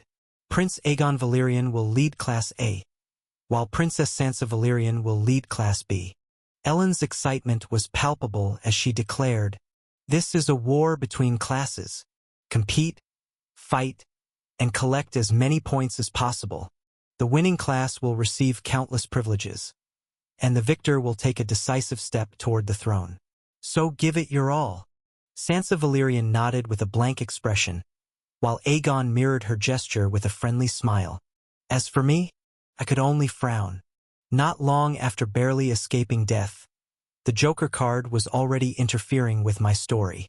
In this world, gender or age held no priority when it came to succession. Only the most capable would claim the throne. And now, it seemed they had dragged even the temple into their petty power struggle. The main characters, who were supposed to be gathered in a single class, had been split into 2. Class A, which should have been far superior to Class B, had somehow become its equal. Damn it! A headache pulsed at my temples. Chaos. My story had descended into utter chaos. What would happen next? I had no idea. but for better or worse, we were heading into the unknown. Lost in my thoughts, I barely registered Ellen's voice as she continued speaking. Your rooms are ready. The building layout is in your card, so check it later. Your school uniforms are also inside your rooms. So take a look. A school uniform? Great. Now they were going to force me into some high school outfit. After a few parting words, Ellen and her entourage left, finally allowing me to breathe. Around me, the others had already started forming groups, leaving me out of the picture. They were fast. In the distance, I spotted Adriana, the girl who had run away from me earlier. She flinched the moment our eyes met. I sighed. I'm not going to bite you, you know. At first, I assumed I'd be left alone, but unexpectedly, a familiar face approached with a playful smile. Hey there, cousin. A girl with white hair and black eyes, the unmistakable traits of the Starlight family. I frowned. Clanna, what are you doing here? Instead of answering, she chuckled and pulled out a familiar black card. What am I doing here? Obviously, I came to my class. After all, I am part of the elite. Her name and rank gleamed in golden letters on the card. Clanna Starlight, Class B5. She outranked me. But did a character like her even belong in the elite class? Did I ever write something like this? Tilting her head, she smirked. What's wrong? Did you think you'd be the only one to make it into the elite? Rather than being annoyed by how she had closed the distance between us, I decided to play along. Honestly, I'm surprised. after all, I don't see Emond anywhere. I expected her to be irritated. She did freeze for a second, but to my surprise, she simply laughed. My foolish brother ended up in the abyss. Looks like he wasn't quite elite material after all. That's a harsh way to talk about your twin brother. Almost makes me feel bad for him. She merely chuckled in amusement. Don't bother, Fry. I don't care about that family. So provoking me is pointless. Oh, really? Hard to believe, considering your father tried to kill me, and your brother would love nothing more than to see me dead. Despite my pointed words, she leaned in closer. Relax. I'm not like my father or my foolish brother. There are very few things in this world that actually interest me. She reached out, placing her slender hand on my chest. And it seems you've managed to catch my interest. A slight shiver ran through me, but I kept my poker face intact. What are you even talking about? Are you messing with me? Not at all. How could I ignore someone who survived an entire year in the Nightmare Lands? That alone was enough to stir my little heart. I instinctively took a few steps back. Wait, am I being cornered by a 17-year-old girl right now? Judging by her growing smirk, she was thoroughly enjoying this. But then, just as quickly, her expression shifted. It looks like our little chat ends here. After all, you have a rather important visitor. Clanna stepped aside, making way for someone else. What now? I tensed as I saw the Joker card approaching. Princess Sansa Valerian. Clanna gave her a slight bow before leaving, abandoning me to face the princess alone. I had no idea how to react. Should I bow? Say something? I didn't know much about her, except for one thing. She was supposed to be Frey's childhood friend, the one fated to die by his hands. Sansa, however, ignored any formalities and greeted me casually. Hello, Fry. Was our relationship really that friendly? Trying to match her tone, I nodded. Hello. It's been a while. You've gotten much taller. Under the watchful eyes of the crowd, she stepped closer. So close that there was barely any space between us. I had no idea how to respond. At first, I assumed she shared a close bond with Fry, but her next move proved how naive I still was. Without warning, she grabbed my collar and pulled me down until our faces were nearly touching. So close that I could feel her warm breath against my skin. Gasps erupted from the onlookers, but I remained frozen, waiting for her next move. With an unreadable expression, she leaned in and whispered coldly. I know everything, Fry. We're in the same class now, so remember this. I'm watching you. Don't even think about making a stupid move, or don't be surprised by what happens next. I locked eyes with her, Sansa Valyrian. Was she threatening me? It seems my expression betrayed me when I laughed in her face. I wouldn't mind being watched by a beautiful girl like you, I said lightly. But don't get too close. As you said, we never know what might happen, right? Gently, I pried her hand off and stepped back. My hands are clean. I raised them slightly in mock surrender.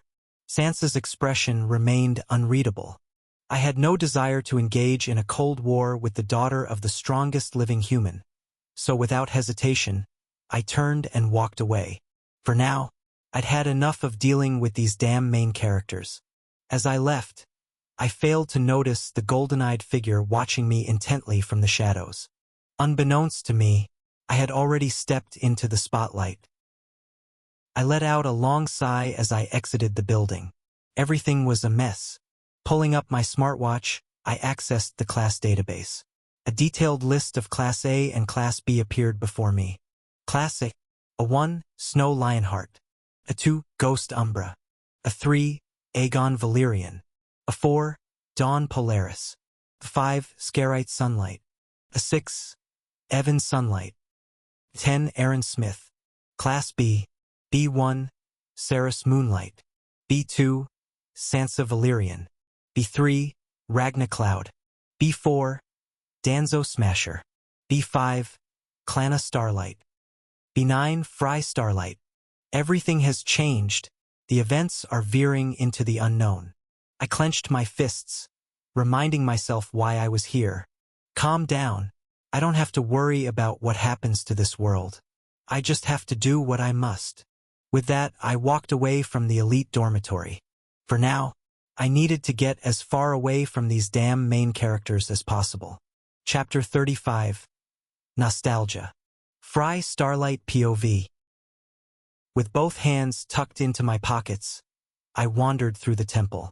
In the past few hours, I had explored various parts of this vast place, from classrooms to training grounds and even shopping centers. Yet, despite all that time, I had barely scratched the surface. The sheer size of this place was staggering. It didn't feel like I was walking through an academy. It felt like I was exploring an entire city. Checking my watch, I realized it was already midday. That's when it hit me. I hadn't eaten a single thing since morning. Should I find something to eat? If my memory was correct, there was a famous street within the temple, one dedicated solely to food. A place where restaurants lined the road, each offering cuisine from different cultures and races. After the Gate catastrophe and the rise of the Empire, the borders that once divided nations had vanished. Though humanity was now united under one rule, the diversity of origins remained evident from one region to another. The temple had taken this into account when constructing this street, the very one I now stood in. As I walked, I let my gaze wander over the many restaurants and food stalls that stretched along the road. Every kind of dish imaginable was here.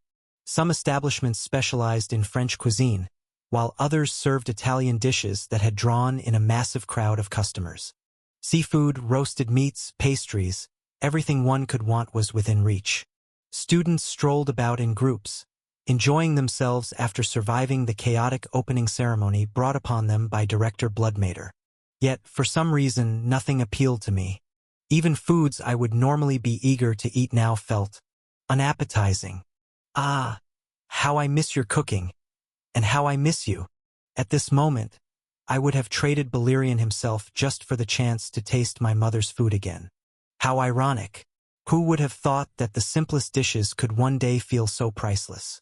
I absent-mindedly rubbed my left hand where the great serpent's tattoo lay, chuckling softly. Haha, sorry, my friend. I didn't mean it. Don't be mad. As I toyed with my sword, my footsteps slowed. Something had caught my eye. A strange sight, or rather a familiar one. Before me stood a massive tent, its shape reminiscent of a circus tent, adorned with old-fashioned, multicolored lanterns. At the entrance, an aged wooden sign hung above the flap. Traditional cuisine tent. I froze, staring at the isolated tent with a blank expression. Impossible. Before I even realized it, my feet had already started moving. After all, the empire was built atop what was once known as the European continent. The odds of finding this here should have been close to none. Stepping inside, I was immediately hit by the sharp, pungent scent of spices. The interior was a stark contrast to the modern restaurants outside. Everything here had a traditional charm. The tables and seating were so low to the ground that anyone unfamiliar with them would find it odd. But that wasn't what unsettled me the most. I had never written about a place like this in my story. I moved deeper inside, finding the space eerily empty. For a brief moment, I wondered if there was even anyone here. Then, a raspy voice shattered the silence. "Oh, what do we have here? Did I finally get a customer?" A short old man stepped out from behind a simple curtain. His thick white beard framed sharp, weathered features. Despite his age, his body was packed with muscle that came not from careful training, but from years of grueling labor. He eyed me with suspicion. "What? Did you lose your way and come here looking for directions?" I smiled and took a seat on one of the low stools. No. "I came to eat." "Oh? Really? You sure about that, kid? You didn't just stumble in here by mistake?" I nodded, my gaze sweeping over the rustic surroundings. "Tell me, old man, does this place really serve traditional cuisine?" The old man stroked his beard, then gave a small nod. "That's right, kid. This place has been in my family for generations." "Generations?" "Indeed." He settled onto a stool across from me, placing a wooden menu on the table with an air of ease. I couldn't help but chuckle at his casual attitude. "Is it really okay for you to just sit in front of your customer like that?" "Don't worry about it, kid. You're my only customer." I picked up the wooden menu, then froze. My heart skipped a beat.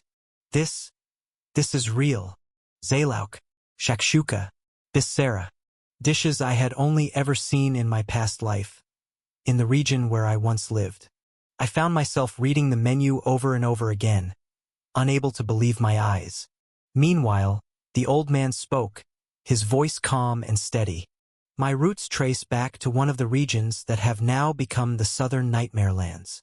To be precise, my grandfather was one of the North African survivors.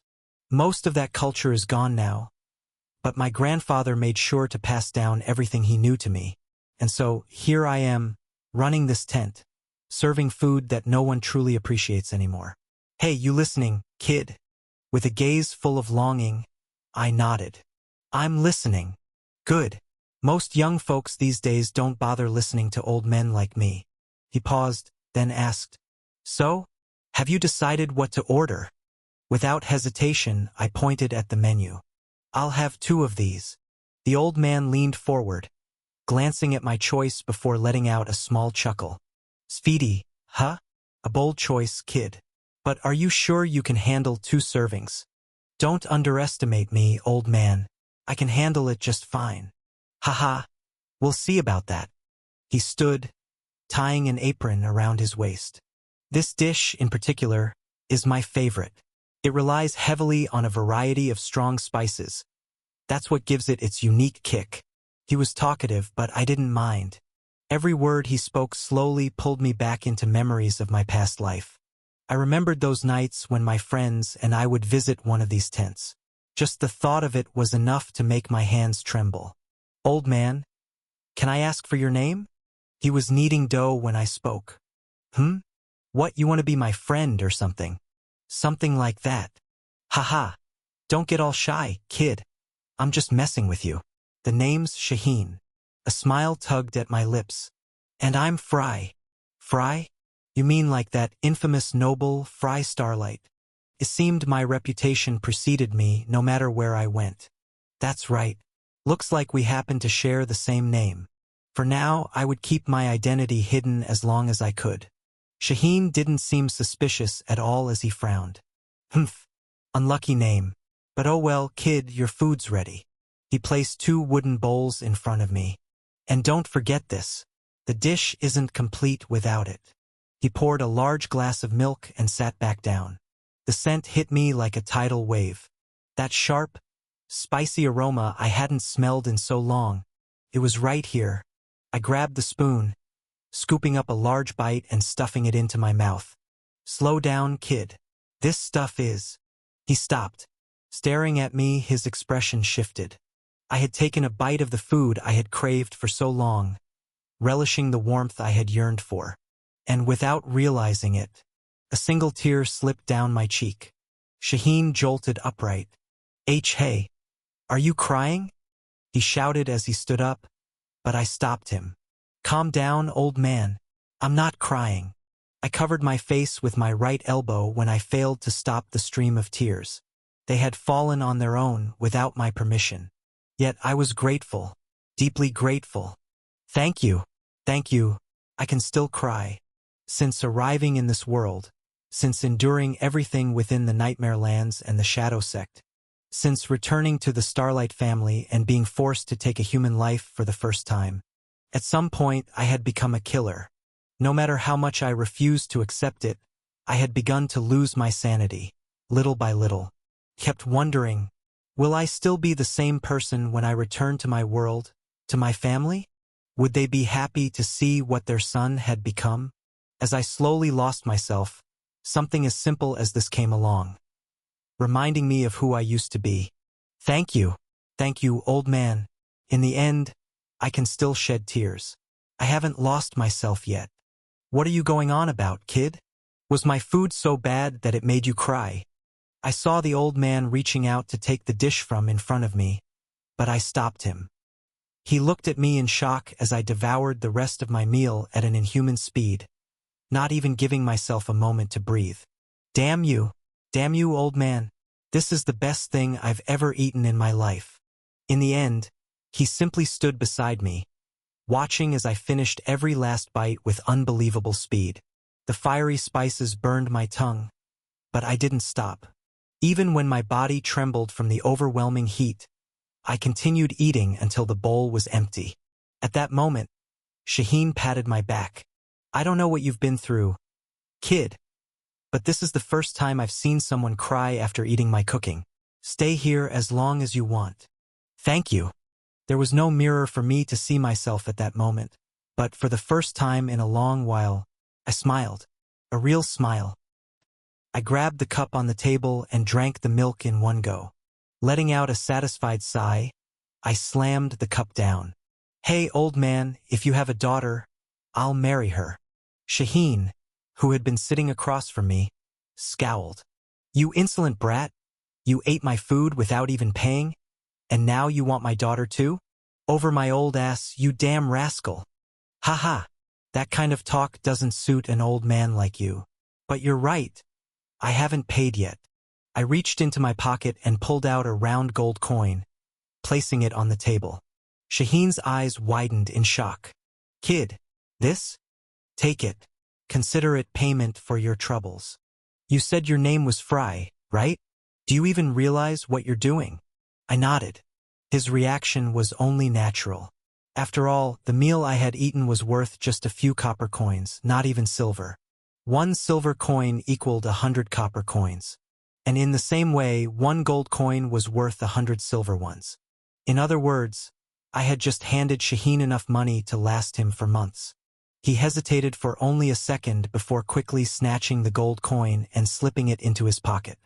Since you know what you're doing, I won't refuse. This old man never failed to make me laugh. Huh? I expected you to at least try to refuse it. But look at you. You took it immediately. Shaheen grinned, stroking his beard as he spoke. Listen, kid, life has taught us many lessons, and the first 2 are the most important. He raised 2 fingers. First, food. Never hesitate to take what satisfies your hunger. Second, money. Never be ashamed to take what lines your pockets. You're absolutely right, old man. Since I was the only customer, I ended up chatting with Shaheen for a while. By the time I finally left the tent, I felt completely satisfied. Old man, you've just gained a loyal customer. I waved at Shaheen and he waved back. Haha, that's great. Bring your friends next time. Friends. Huh? Sorry, but I don't have anything like that here. Making my way back to the elite dormitory, I let out a deep sigh, exhaling warm breath into the cool air. That was refreshing. I had regained enough energy to deal with the main characters once again. Chapter 36. Aegon Valyrian 1. Fry Starlight POV. And so, I found myself standing once again inside the massive waiting hall from earlier. The scene before me repeated itself except for one major difference. I was the only person here this time. Did everyone already head to their rooms? I ascended the staircase leading to the first floor. For now, I'll check out my room. The elite dormitory consisted of 7 floors. Each floor accommodated a different academic year, so naturally, I was on the first floor since I was a first-year student. Upon reaching my destination, the path ahead split into 2 directions. Not knowing which way to go, I randomly chose the right. The place was enormous, featuring various facilities in addition to the students' rooms. The dormitory was co-ed, meaning it wasn't surprising to see male and female rooms adjacent to one another. That damn headmaster! He gave that terrifying speech about war and whatnot, yet reality turned out to be the complete opposite of his words. After all, humanity had been on the brink of extinction not too long ago, so it seemed they were subtly encouraging procreation among the elite. Lost in thought, I continued wandering until a female voice called out from the side. "Hey, what are you doing here?" I instinctively turned toward the voice, only to find a girl with fiery red hair, blazing eyes, and pale skin. She sat on a luxurious couch, her posture relaxed and casual. She looked at me with a haughty expression as she spoke. Wait, fiery red hair and an arrogant demeanor, could this be Scarite? I had no trouble recognizing the protagonists of my novel. This girl was none other than Scarite Sunlight, the daughter of the Lord of House Sunlight. And if that were the case, then I had just run into someone troublesome. "Hey, I'm talking to you. Can't you hear me?" I turned to her with a smile, loud and clear. "Humph. If you can hear me, then get lost already." It seemed I had mistakenly wandered into the area designated for Class A, but her attitude was annoying, so I decided to stir things up a little. "Oh? And why should I leave? Are you stupid or what? This is Class A's section. There's no place for someone like you here." Her words were as sharp as her attitude. "Sorry, but I don't recall seeing any rule that says I can't be here. Or did Lord Iris buy this place without me knowing?" The moment I mentioned her father's name, I noticed flames flicker to life around her body. "You bastard! What did you just say?" Hearing her hostile tone, I simply laughed. "I'm sure you heard me just fine. Looks like someone needs to be kicked out of here." She stood up and I chuckled. "Oh? And who's going to do that?" She scowled at my remark. "Am I not enough to catch your eye?" In response, I casually raised my hands. "The only thing I see is that oversized ass of yours." Judging by the way her face turned red, I had definitely struck a nerve. The next thing I knew, a massive fireball was hurling toward me. Fortunately, I was quick enough to dodge with ease. The flames crashed into the wall, but it seemed sturdy enough to withstand the impact. Hey, no need to get mad. Did I say something wrong?" "You bastard." I watched as Scarite charged at me. I knew she was impulsive, but I hadn't expected her to attack outright. She must have realized she couldn't unleash large-scale attacks inside the dormitory without getting into trouble. So she coated her arms in flames and lunged at me. Going for close combat, huh? Typical reckless move. She threw punches at me with fiery aggression, but her attacks were so predictable that I didn't even need to activate Hawk's Eye. "My dear, if you want me that badly, there's no need to rush. I'm not going anywhere." I continued teasing her, and her face grew even redder, this time from sheer frustration. No matter how hard she tried, she couldn't even land a hit. "You're nothing but a cowardly dog who only knows how to dodge. What a filthy mouth you have." In a swift motion, I caught her flaming fist before making my move. "Sorry, but I'm not noble enough to hold back. Especially not against a feisty girl like you." With a single kick to her stomach, I sent her flying straight into the nearby wall. I casually slipped my hands into my pockets. Thanks for the warm-up. I turned to leave, ignoring Scarite's coughing as she cursed at me. You bastard, cough. Where do you think you're going? Where else? To my room, of course. This isn't my section, after all. And for the record, my name's Fry, not bastard. I walked away, tuning out her irritated shouting, only to freeze when a blazing sword came slashing toward me at incredible speed. Hawk's Eye. Combining Hawk's Eye with Phantom Step, I barely dodged the attack that had nearly taken my head off. I reappeared a short distance away, turning my gaze to my assailant.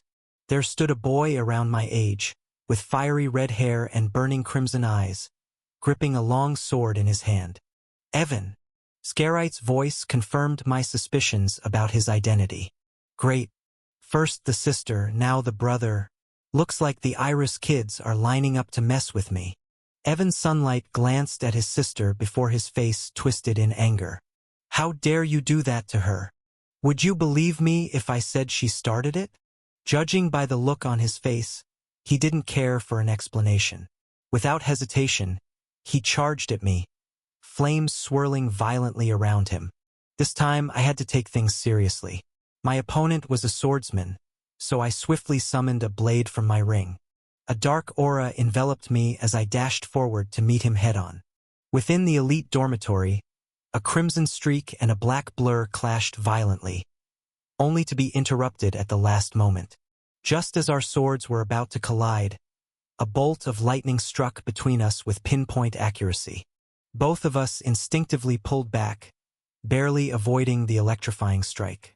I turned toward the source of the attack and spotted a boy with golden hair and radiant eyes. Would you two mind stopping this nonsense? This is a dormitory, not a training ground, you know. Although he was smiling, both Ivan and Scarite instantly stiffened. Prince Aegon Valyrian. He strode toward me with that same composed smile. Fry Starlight.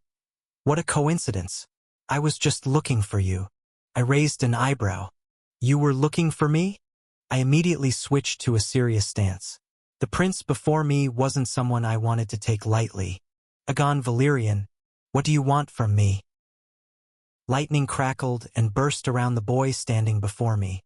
Aegon Valyrian, what does he want from me? Let's end this meaningless dispute. After all, many eyes are watching us right now. He clapped his hands together. His words carried undeniable weight. Scar and Evan, both of them, remained frozen, not daring to make a move. Aegon Valyrian, did he already manage to pull the Sunlight family to his side? Regardless, he was right. From the moment Scarite attacked, I had felt the presence of several powerful figures observing from a distance. Perhaps they were upper-year students like us or individuals who worked here. If things escalated too far, they could intervene at any moment. Of course, I had been aware of this, which is why I made sure not to overdo anything. But I hadn't expected him to take notice of me, Prince Aegon. He approached with a smile. I knew it was fake. I've been looking for you, Fry Starlight. Looking for me? He nodded. I kept my composure, knowing exactly what kind of person I was dealing with.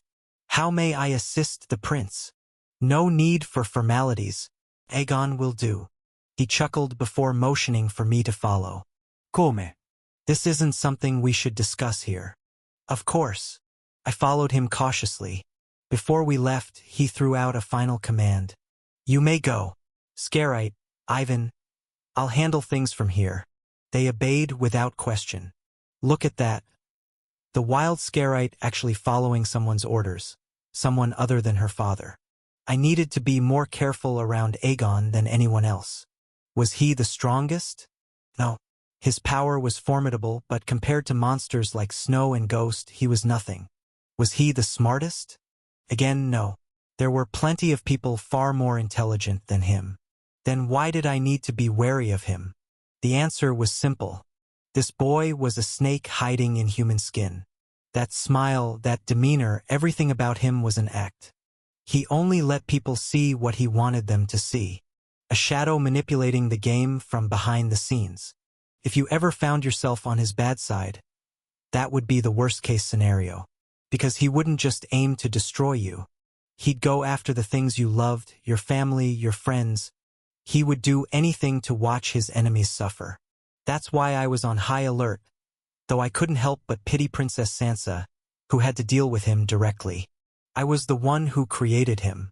More than anyone else, I knew what he was capable of. That's why I had a pretty good idea why he was looking for me. Chapter 37. Aegon Valyrian 2. Eventually, we arrived at a secluded balcony, where a pristine table and 2 comfortable chairs had been arranged. A man in black servant attire stood nearby.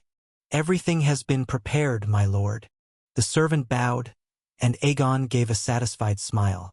"Good work, Albert. Bring the usual for me and my esteemed guest." "As you wish." Albert left, leaving me alone with the prince. "Don't be shy. Have a seat." Aegon gestured toward the chair across from him as he sat down. I nodded and did as he said. Moments later, Albert returned, carrying 2 cups and an assortment of appetizers. They were placed elegantly on the table. The prince, he had planned this in advance, down to the smallest detail. "My apologies. I wasn't sure about your preferences, so I ordered what I usually drink." "It's fine. I can go with anything." I picked up the cup of tea placed before me. I hesitated for a moment before taking a sip, but realistically, there was no benefit for him in poisoning me. The taste was exquisite, as expected from the royal family.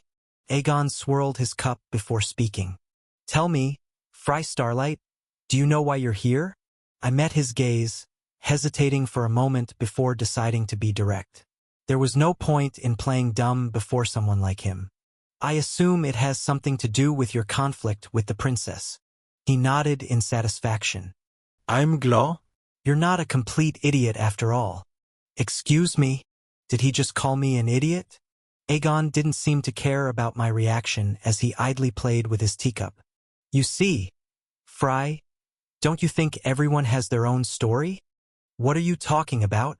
I didn't understand his point at first, but he continued anyway. "I've always loved stories, you know. They were far more entertaining than those idiotic bedtime tales I was told as a child." He took another sip of tea before gesturing toward me. "And yours, Lord Fry? Your story in particular intrigued me. It started with a despised noble causing trouble here and there. I especially enjoyed hearing about how you tormented the maids." I leaned forward slightly, resting my arms on the table. "So the prince has been watching me."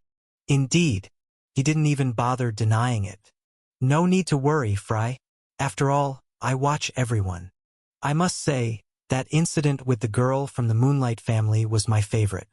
I still remember the commotion it caused. Aegon laughed, but his words struck a nerve. I knew exactly which incident he was referring to, the one that made Fry Starlight infamous. It happened years ago when he dared to use a seduction skill on Cerys Moonlight. I never wrote much detail about that event. Even I didn't know exactly what had happened that day.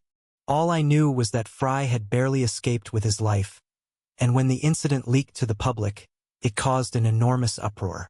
That was how the world came to know Fry Starlight. "The prince certainly knows a lot about me." I humored Aegon, who finally set his cup down. Och, Ido. "But you see, Fry, your story was boring. Just another third-rate villain, consumed by lust. It wasn't interesting in the slightest." "Is that how you see me?" In response, Aegon chuckled. "Not at all. Because your story took a turn, one I never expected. A year ago, you vanished completely. Do you have any idea how unsettling it was when one of my precious pieces suddenly disappeared? I searched for you everywhere, but you were nowhere to be found." What an interesting way to phrase it. Pieces? Is that how you see me? How you see everyone around you? "That's right, Fry. I told you already. Everything is a story, and you, my precious pieces, are the ones who shape it." I let out a small laugh. "Is it really wise to show your true colors so openly?" Who would have thought the esteemed prince refers to everyone else as pieces? His confident smile never wavered. "It's fine. After all, you're different. You're special." "Special?" "Yes. The young man who returned from death after an entire year in the Nightmare Lands. The one who caused Leonidas Starlight, the immortal lion, an endless headache. Isn't that fascinating? His words sent a chill through me. Just how far does Aegon's reach extend to know about the affairs of House Starlight? Carefully, I played along, gathering as much information from him as I could. Do you really believe the story of my survival for an entire year in the Nightmare Lands? He nodded. Ido. Don't underestimate me, Fry. There's nowhere to hide from me in this empire. That's terrifying, Your Highness. In response to my words, he continued laughing. No point in pretending to be scared. Now tell me, how did a young man survive in that hell for so long? Your story has truly become an obsession of mine. With a blank expression, I replied. I was lucky. Luck, huh? Aegon idly played with his fingers. No matter. That mystery is what makes you so interesting, Fry. He picked up his cup before asking, Tell me, in your opinion, what's the most important thing in a story? I leaned back, considering my answer. Was he expecting something specific from me? Or was he testing me? Either way, I simply spoke the first thing that came to mind. I don't know. Your question has too many possible answers. After all, many factors determine whether a story succeeds or not. Aegon chuckled at my response. An interesting answer, but you're wrong. For the first time, I found myself on high alert as his smile vanished completely, replaced by something unsettling.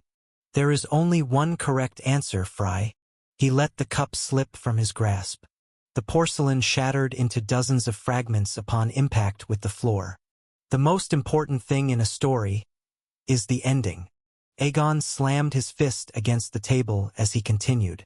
The ending is all that matters. And my sister's story was supposed to end in death. Seeing his sudden shift in demeanor, I couldn't help but ask, What are you talking about?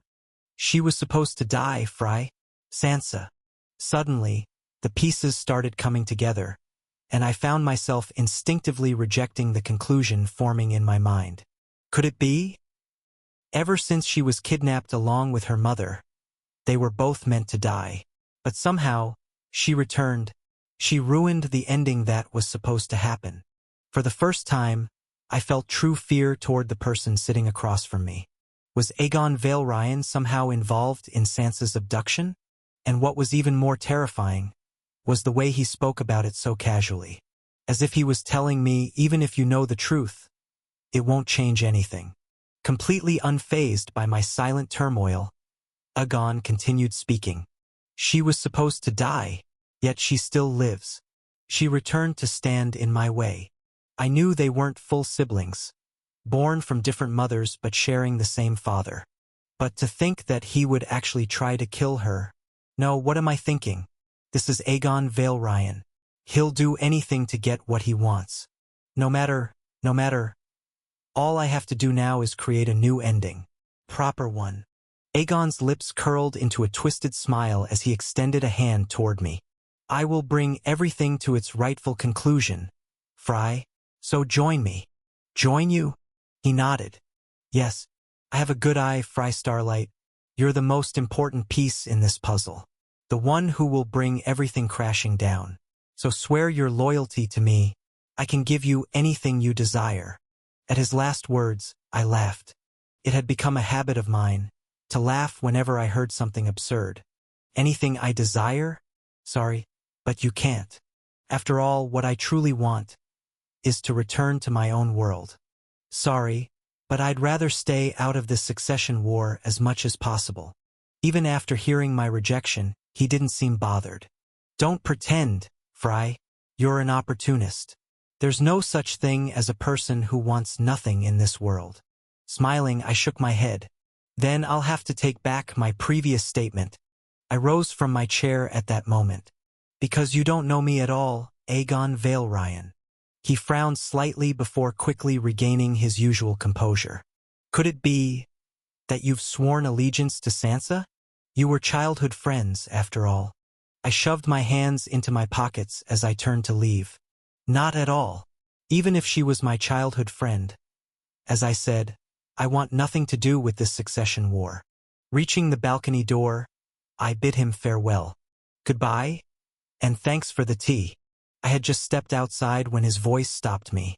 Then how about we become friends? I turned around instinctively, caught off guard by those words.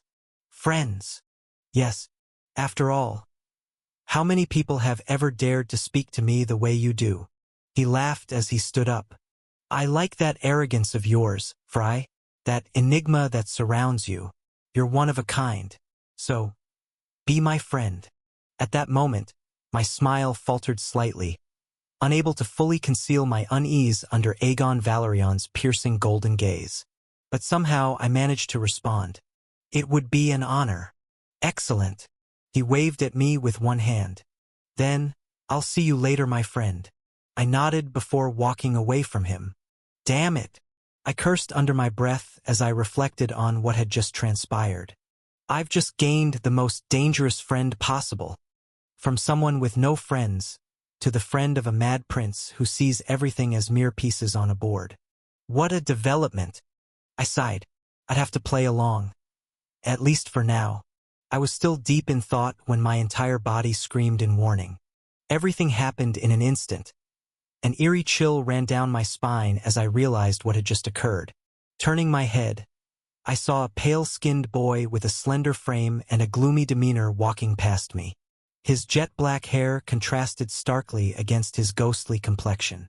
As he passed by, he lifted his sharp eyes to glance at me before continuing on his way. I stood still, watching him disappear into the distance. I felt nothing. From the moment he approached to the second he was right next to me, I didn't feel a thing. If he had wanted to kill me just now, I would have struggled to even react. I let out a quiet chuckle before resuming my path. Naturally, I recognized him. One of the main characters, Ghost Umbra. The son of the most lethal assassin, Mist Umbra, the man with 1,000 faces. This won't be easy.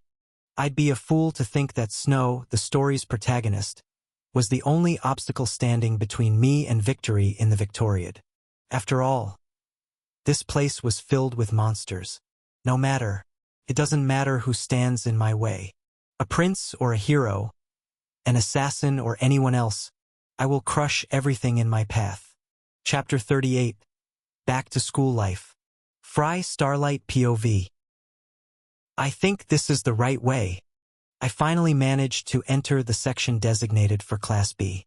It was already late, so I didn't find anyone around. After checking the room numbers, I finally reached my assigned room, 1YB9, indicating the year and class. So, this is my new room. How ironic. Took me all this time to get here.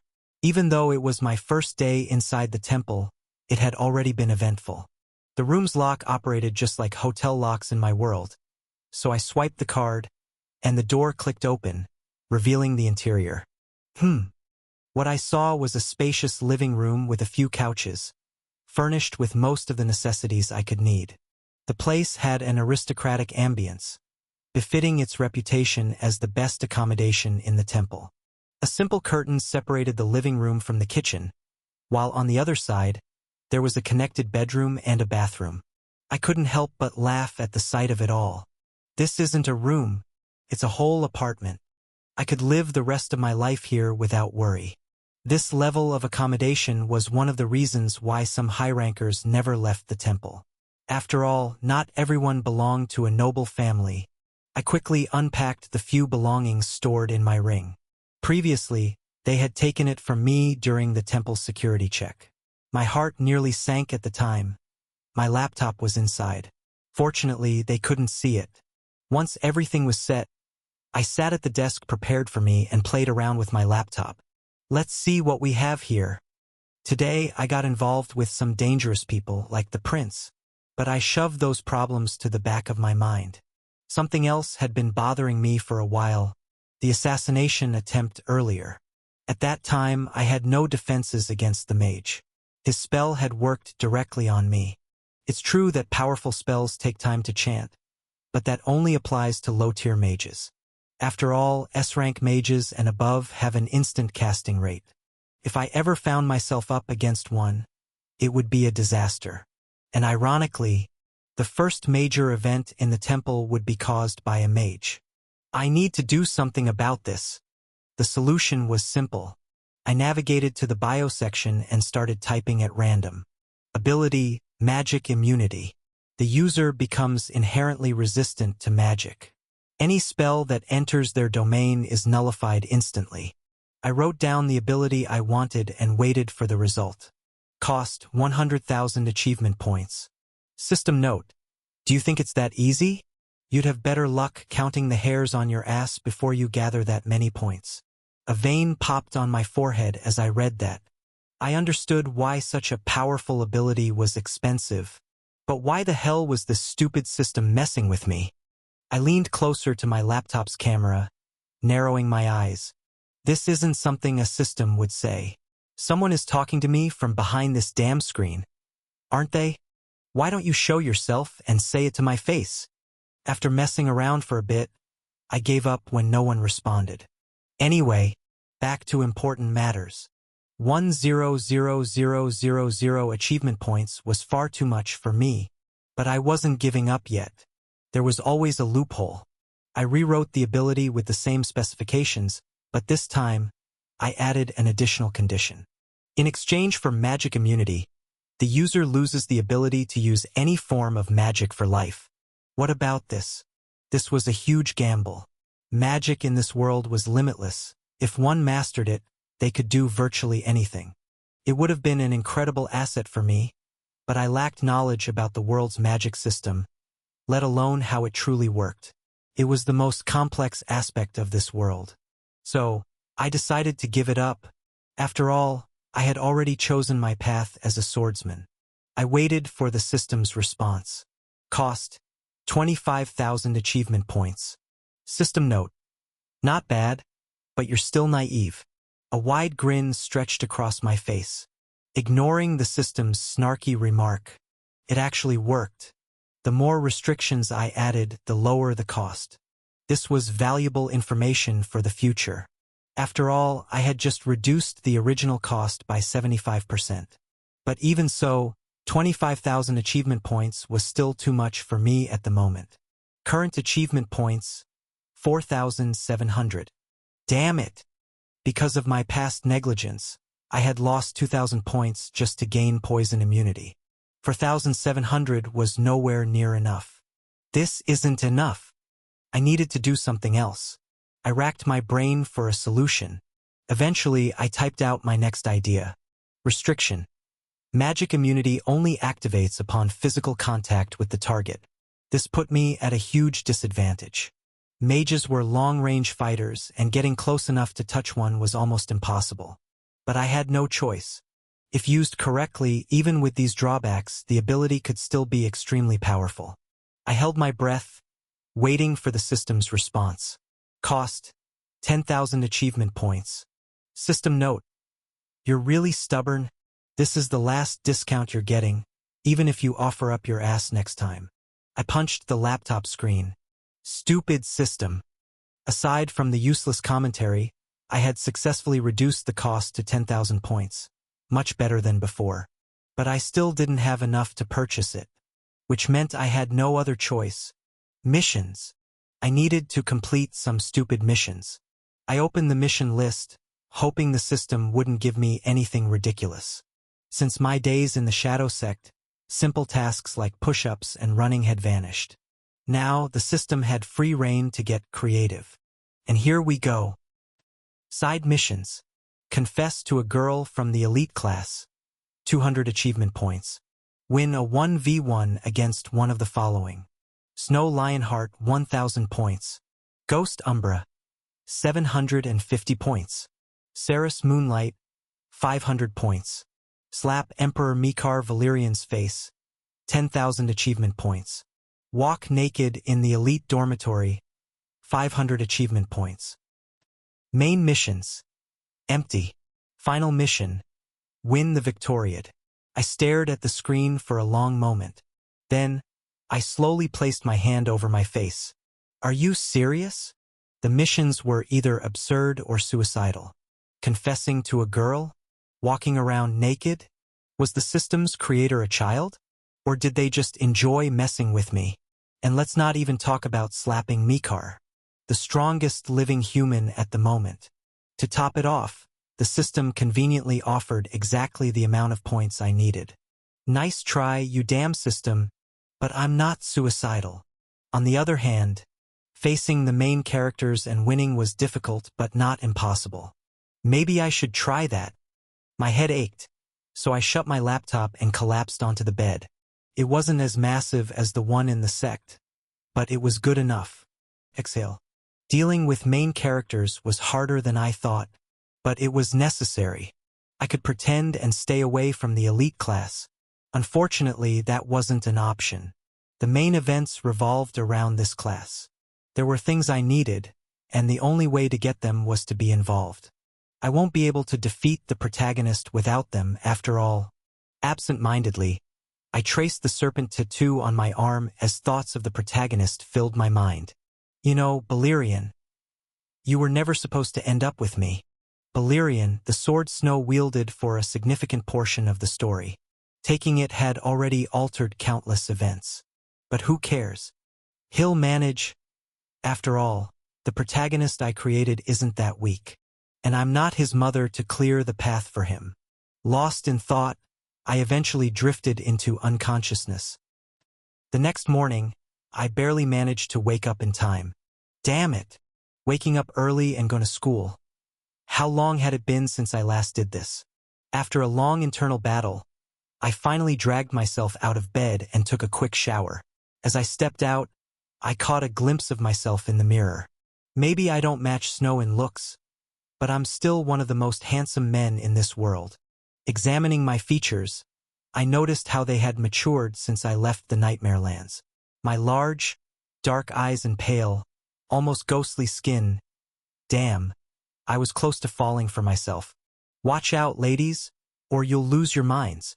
After shamelessly flattering myself, I tied my long hair back and walked, still naked, to my wardrobe. Inside, a plastic bag held a pristine white academy uniform. Do I really have to wear this? With some reluctance, I put it on. After a final check in the mirror and tossing my laptop into my ring, I stepped out. Here we go. The beginning of my suffering. Checking my schedule, I noted my first class. The curriculum was a mix of theoretical and practical lessons, some optional and others mandatory. Each subject focused on a different discipline. The first class was titled Aura Fundamentals. A theory class, huh? I made my way to class alone. Navigating the academy's massive halls felt like an endless maze. I nearly got lost.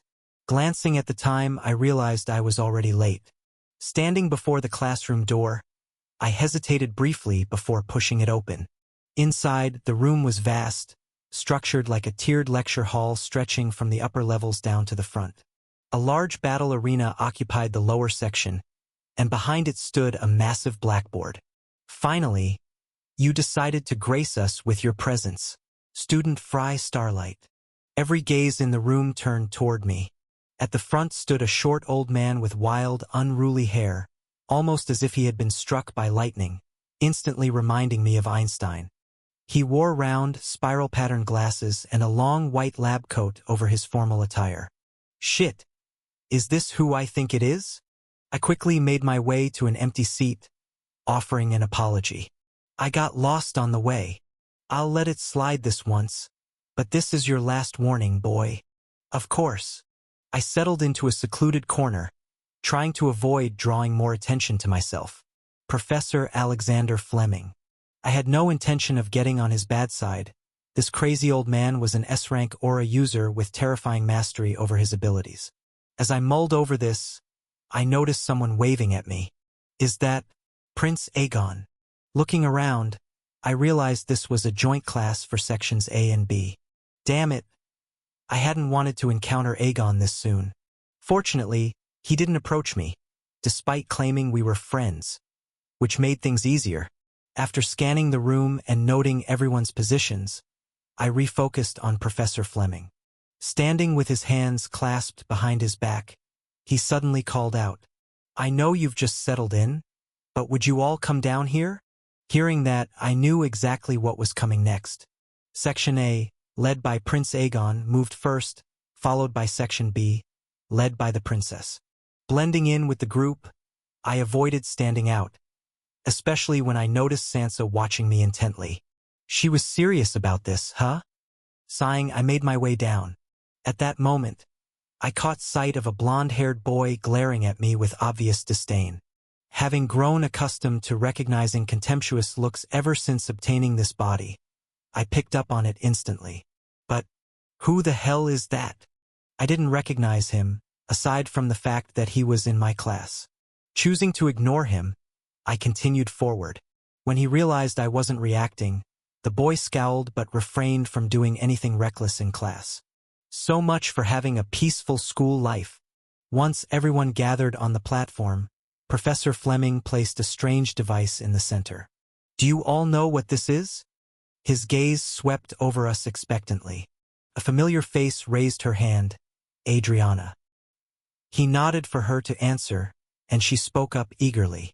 Seeing how this once timid girl, who had previously run away from me, was now excited to answer, I could tell she was a bookworm. It's a elemental scanner. Correct. Professor Fleming grinned and continued his explanation with enthusiasm. I know most of you are already aware of your elements, but nothing is absolute. After all, many individuals awaken additional elements later in life. Patting the device, he elaborated further. That's why we'll conduct this simple test, to verify your abilities. After his brief introduction, Professor Fleming stepped aside and gestured toward the device. Come forward in order and place your hands on the scanner. Everyone complied. The first to step up was the top-ranked student, Snow, naturally. A grin spread across my face. He was about to put on a show. Placing his hand on the scanner, Snow's golden eyes gleamed. Aura surged into the device, causing it to glow violently. The entire class gasped in astonishment. Even Professor Fleming couldn't mask his shock. The scanner emitted 3 distinct lights: red, green, and white. Impossible. A 3-element wielder. Fleming's voice rose in disbelief, momentarily forgetting his dignity as a professor. Fire, wind, and light. Ignoring the professor's outburst, Snow withdrew his hand and turned to him with a calm expression. Is this enough? Seeing his composed demeanor, Professor Fleming nodded repeatedly while the rest of the class murmured in admiration. But I could only sigh. Why are they so surprised? I glanced at Snow's hand. He was wearing a specific ring. Maybe he could fool everyone else, but not me. Snow could wield all 6 elements: light, fire, wind, darkness, earth, and water. But for now, he had chosen to conceal his full abilities. That ring was something Headmaster Bloodmater had personally given him when he was brought here. It sealed 3 of his elements, leading to the current situation. I couldn't help but chuckle at the whole thing. What would happen when they found out he could use all 6? That was something I looked forward to. Chapter 39. The True Face of Fry Starlight. Fry Starlight POV. After the commotion caused by Snow, everything proceeded smoothly. One by one, everyone took the same test. Snow wasn't the only remarkable one. Several students possessed more than 1 element, but he was the only one who displayed 3. I wasn't particularly interested. As the author of this world, I knew everything. What truly caught my attention was the princess. She was the only mystery here. Like me, she was an anomaly, an extra who shouldn't exist in this world. After Cerys Moonlight revealed her affinity for water, it was finally Princess Sansa's turn. Let's see what you've got, princess. Her father and brother both wielded fire, having even advanced to its superior form, lightning. Naturally, I assumed she would have something similar or perhaps light like her ancestors. That was my expectation. Reality, however, had other plans. The princess stepped forward, her wavy blonde hair cascading over her shoulders, and placed her delicate hand on the device. Instantly, an ink-black darkness spread, consuming the crystal in an abyssal void. From the side, Alexander Fleming made a brief remark. Dark affinity. Very good. You may return to your seat. Sansa gave a slight nod before walking away. As for me, I was left utterly baffled. In House Valyrian's 300-year history, not a single child had ever been born with an affinity other than light or fire. Yet she defied everything, possessing darkness instead. I muttered under my breath, "Just like me." Fry Starlight was treated as a disgrace to his family. Perhaps the same fate awaited Sansa. Where the hell did this character even come from? I never liked dealing with the unknown. But now I had no choice. After the test, everyone returned to their seats as Professor Fleming began his lecture. He was animated, gesturing dramatically with every word, his passion for teaching undeniable. Even I found myself drawn into his explanation. Affinities. Yes, the very elements we are all born with. He wrote 6 words across the massive blackboard before continuing. Humanity is still far from fully understanding the complexities of aura. It's like exploring the depths of the ocean. Rubbing his hands together, he posed a question. Now, can anyone tell me where these elements come from? Fleming's gaze swept across the room. No one spoke, but I noticed 2 students hesitating. They half raised their hands before lowering them, uncertain of their answer. One was Adriana, unsurprisingly. The other was likely one of Class A's top students. Seeing their hesitation, Fleming smiled. "It's fine if you don't answer. It's a complicated subject." He drew the outline of a human body, simple yet effective. Then, he shaded the interior with a radiant white. Let's say this represents aura. Every one of us is born with this energy within our bodies, though its quantity varies from person to person. Now, does an affinity naturally come with this aura? The answer is no. He picked up multiple colored chalks and drew small circles around the body, each color representing a different element. Elements aren't born within us. They come from nature itself. They are here, there, everywhere. He gestured randomly around the room. To be more specific, these atmospheric particles serve as the seeds that give birth to the elements you rely on so much. They are called cirro. Fleming then drew arrows from the floating particles to the body.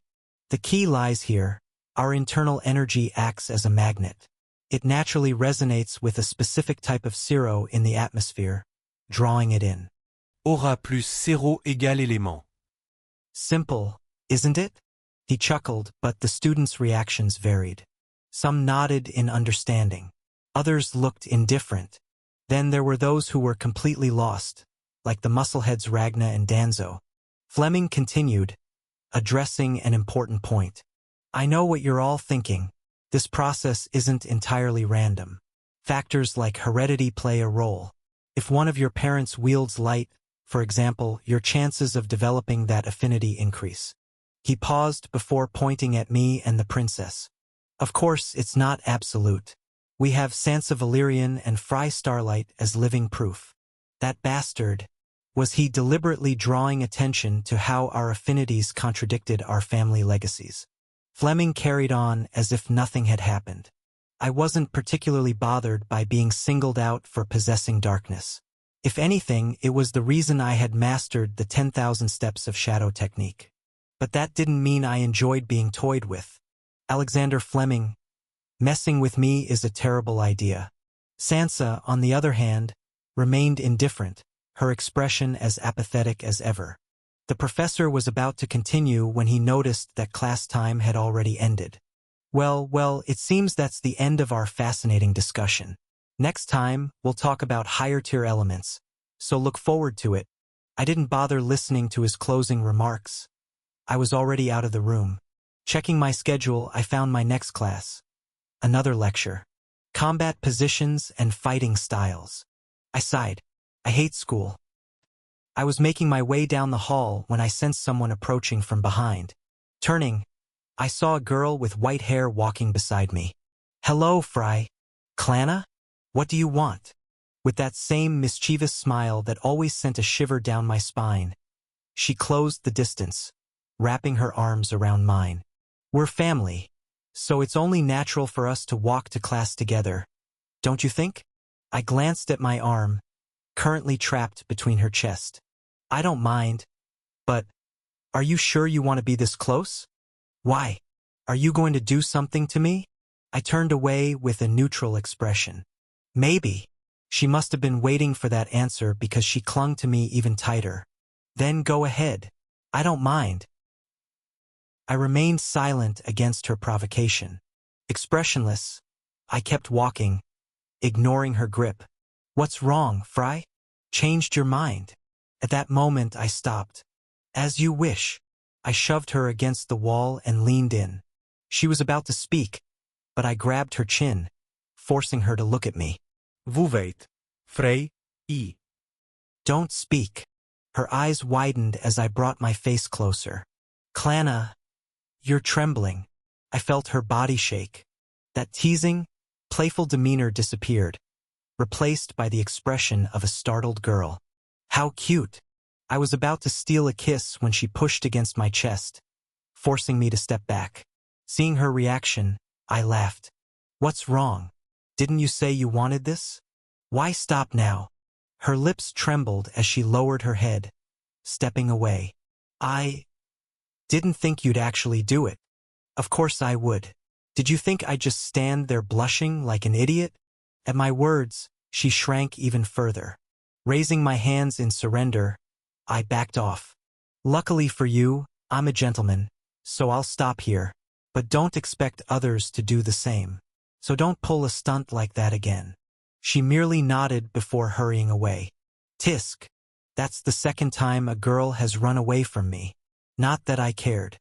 If the situation repeated itself, I'd do the same thing again. I mean, seriously, what kind of man just stands there doing nothing when a girl throws herself at him? As I made my way to class, I answered my own question. A castrated one. This time, I found my way to class without getting lost. The room was much smaller than the previous lecture hall, naturally, since this session was exclusive to Class B.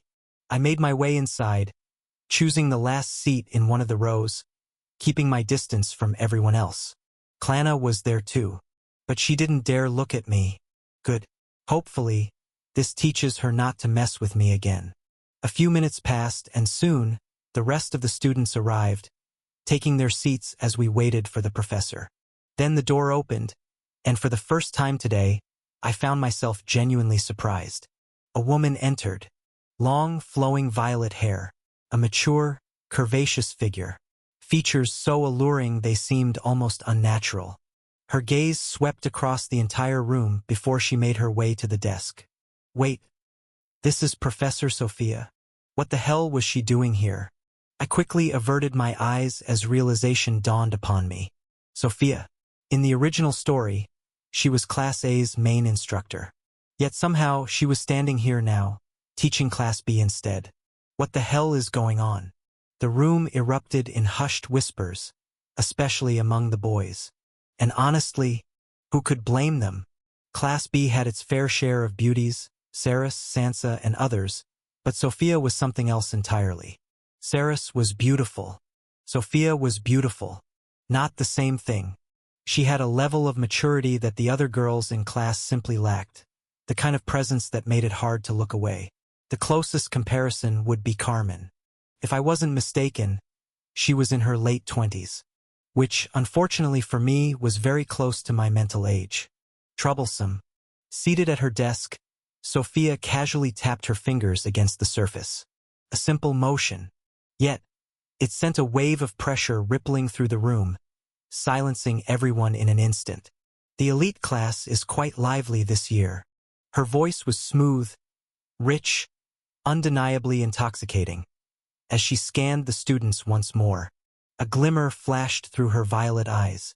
After a few moments, she smiled. Interesting. I see a few unpolished gems here. Some of you, I can't even see through. She nodded, seemingly pleased, then stood up and moved to the front of the class. Let's skip the pointless introductions. My name is Sophia, an S-Class Awakener. From now on, I'll be in charge of this class. Turning to the board, she began writing. Today's lesson is about centers, starting with the swordsman's center. If this is your center, you'll learn a lot. If it's not, you'll still benefit, as understanding it may help you in future encounters. Then, flashing a playful smile, she added, "So, pay close attention." And just like that, the lesson began. Naturally, my eyes were drawn to her. TCH. Damn you, Fleming. This is how professors should be. An hour passed in the blink of an eye. As Sophia wrapped up the lesson, she made an announcement. "That's all for now. From this point forward, we'll be focusing on practical training. You have 1 hour to gather in the training grounds. See you there." With that, she left, leaving the classroom buzzing with conversation. Since I had no reason to stay, I stood up to leave, only for a hand to slam against my desk. Looking up, I found myself face to face with the same blonde-haired bastard who had been glaring at me earlier. Well, if it isn't the famous Fry Starlight. Behind him stood 2 others. One was a hulking figure with sharp, rugged features and steel-gray hair. The other was a lean young man with striking green hair and narrow eyes. "What do you want?" I asked, already out of patience. I knew exactly who they were. Ferrith Earlet, B7. Kyle Walker, B8. Jan Dover, B10. I wasn't familiar with their backgrounds, but I knew enough. Ferrith smirked. "Why so hostile, Fry? Aren't we friends?" "Friends?" I frowned. So this blonde-haired bastard was Ferrith Earlet. If this guy was supposedly Frey's old friend, then it wasn't hard to guess what kind of person he would be. "That's right. We're friends. Don't tell me you've forgotten me." At this point, it was obvious they hadn't come with good intentions. Deciding to humor them, I leaned back in my chair. "Apologies. I have a terrible memory." Ferrith sighed dramatically. "How tragic. The fallen Lord Fry Starlight has forgotten me. Whatever shall I do?" I raised an eyebrow. "Fallen Lord? Ah, he must be referring to the fact that I lost my title to my sister. So that was why he was acting so arrogant." I let out a dry chuckle. "Be careful with that fallen lord, my friend." Hearing my warning, Ferrith's expression darkened. He was about to say something when a calm voice interrupted. "Could you all stop this? We're still in the classroom." "Sansa." For a brief moment, Ferrith flinched upon meeting the princess's gaze. But he quickly regained his composure, puffing out his chest as he spoke. "This isn't a fight. This is necessary for the sake of the class." Neither I nor Sansa had any idea what he was talking about. But he wasn't done. Pointing at me, he continued his grandstanding. "If we want to defeat Class A, we need to unite as one. And to do that, we must eliminate all lies, starting with this guy." I scowled. What the hell was this idiot saying? Some students chuckled at his ridiculous proclamation, but Ferrith pressed on. "Fry Starlight here claims to have survived for an entire year in the Nightmare Lands. Can you believe that?" Ah, so that was it. He wanted to challenge my credibility. Naturally, his words drew attention. After all, the story of my survival in the Nightmare Lands was well known. To set things straight, we need to expose all the lies. Starting with him. He pointed at me with exaggerated flair. "How can I trust someone who spouts such nonsense? In the first place, how could a weakling like him survive there? Personally, I think Fry should stand before the class and—" Ferrith never got to finish that sentence. By then, my fist, shrouded in black aura, was already flying toward his face. I was far faster than him. The impact sent him hurtling across the room, crashing into the wall with a sickening thud. Blood dripped from his broken nose. He screamed, hands flying up to his face in shock. I barely spared him a glance. "Don't." A single, cold command. A wave of suffocating pressure surged from me, slamming into Kyle and Jan, who had been foolish enough to try ambushing me from behind. They froze in place. After surviving in the Nightmare Lands, after taking a life for the first time, the killing intent radiating from my body had sharpened into something terrifyingly real. Hands tucked into my pockets, I strode toward Ferrith, who was still sprawled on the ground. Sansa moved to intervene, but I stopped her with a few words. "It's fine. I won't do anything reckless." She hesitated. That was all the opening I needed. By the time I reached Ferrith, he was glaring up at me, mouth opening to yell. I didn't let him. My boot came down hard against his face. Shut up, idiot. I pressed down, shoving his head further into the wall before stepping back. Then, with a slow gesture, I motioned for him to follow. You wanted to challenge me, didn't you? Come on, then. Let's see if you can handle a real fight. I'll show you exactly how I survived a year in the Nightmare Lands. Luckily, the next session was a practical one, allowing us to settle things properly in the temple's dueling arena. Ferrith was just a child, and the best way to deal with a stupid child like him was to teach him his place before he got any ideas. By the end of today, everyone would know. Messing with me was a terrible mistake. Chapter 40. I Want to Fight Him 1. Fry Starlight POV. How the hell did I end up in this mess?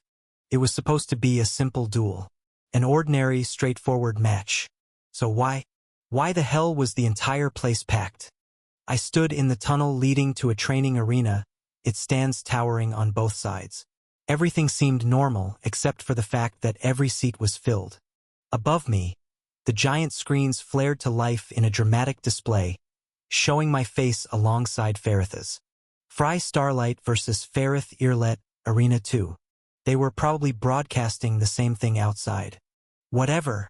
It doesn't change what I need to do. At the tunnel's exit, I grabbed one of the training swords provided and made my way forward. Running my fingers along the blade's edge, I confirmed what I already suspected. It wasn't sharp. Blunted training swords, huh? These weapons were meant to minimize injuries during duels, but that didn't really matter. The moment I infused my aura into it, this sword would become a weapon of destruction. Damn, I miss fighting with Valyrian. Unfortunately, that wasn't an option right now. Just as I reached the exit, a familiar figure caught my eye. Sansa? She stood there, her wavy blonde hair glowing under the arena lights. So you showed up after all. Did you really think I'd run away? She shrugged. Well, you are that type of person, after all. I chuckled as I walked past her. Then I guess you don't know me very well, princess. From behind, Sansa watched me closely. For some reason, the Fry she knew felt different. Are you sure about this? He's ranked higher than you know. I raised a hand, waving her off. Yeah, just sit back and enjoy the show. The deafening roar of the crowd filled the air as I stepped into the arena. I ignored them, my thoughts still lingering on Sansa.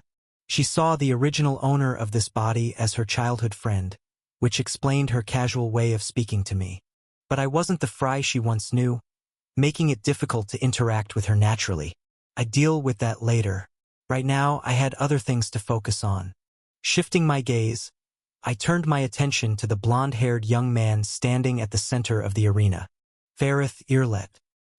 His long golden hair swayed slightly. His piercing blue eyes locked onto mine. A bandage covered his nose, probably from our last encounter. In his hand, he held a sword identical to mine. A swordsman, huh? His glare was intense.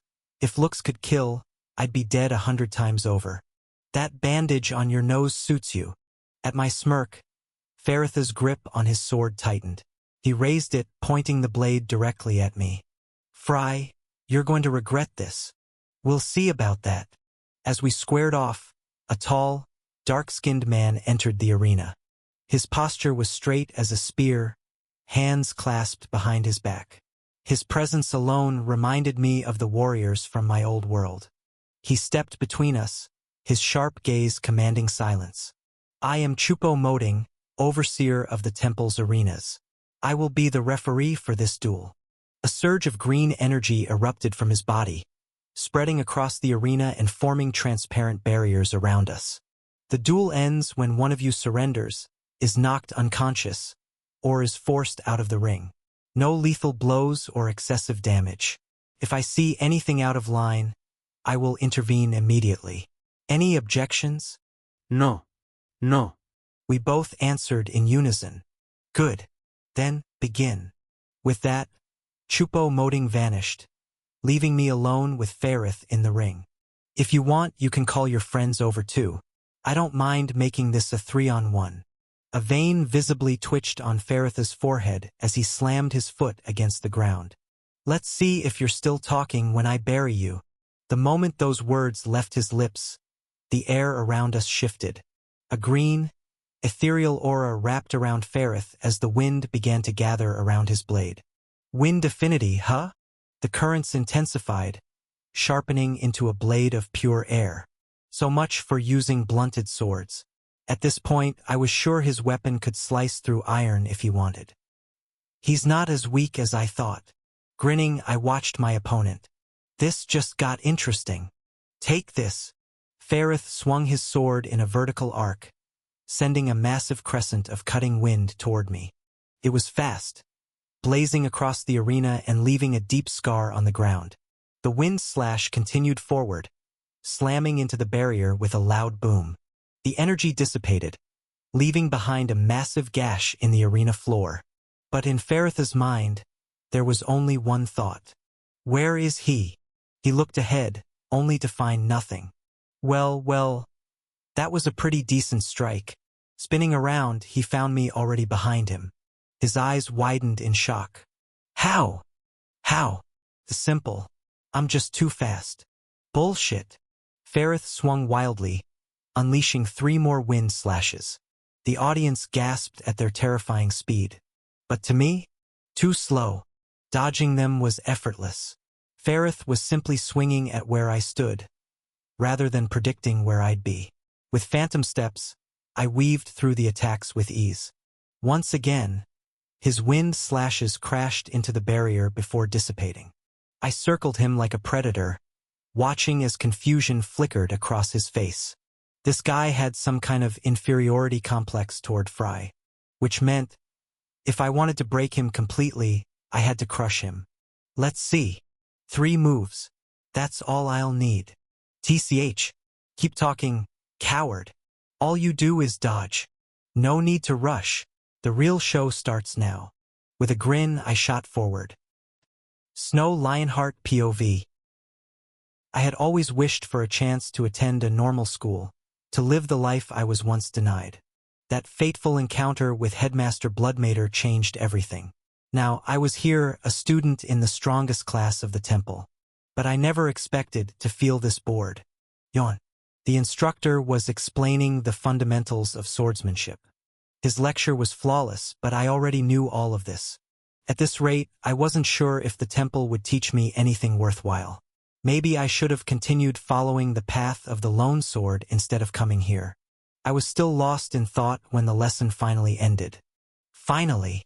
I stood up, ready to leave, but a girl blocked my path. Lara. Her silver-black hair framed her face as she smiled brightly. Hey, Snow. Want to go for a walk? We have an hour before our next class. I was actually planning to train. Her smile immediately faded. Training again? Do you ever think about anything else? I remained silent. Seriously. Grabbing my wrist, she pulled me forward. Forget training for once and come with me. You'll regret wasting these days later. I glanced down at her delicate fingers wrapped around my wrist. Despite her fragile appearance, her grip was firm, almost like steel clamps. The calluses on her fingertips proved she had trained just as hard as I had, no matter what she said. Lara Croft, a classmate, and the granddaughter of the headmaster. She had latched onto me from day one. She could be annoying at times, but I didn't hate it. Fine. Let go. I'm coming. Ah. Realizing she had overstepped, she quickly released my wrist, her face slightly flushed. Sorry. It's fine. As we walked side by side, I turned to her. So, where do you want to go? Caught off guard, Lara fell into deep thought. For now, let's just get out of here and decide later. Sound good. I sighed. You had no plan, did you? Leaving the building. We stepped out of the building without any trouble. For most of the time, my mind was elsewhere, which seemed to irritate Lara. She was clearly trying to start a conversation, no matter how forced. Tell me, why did you enter the temple? Answering wasn't difficult. After all, my goal had always been the same. To gain more power. Lara tilted her head at my response. To become stronger, huh?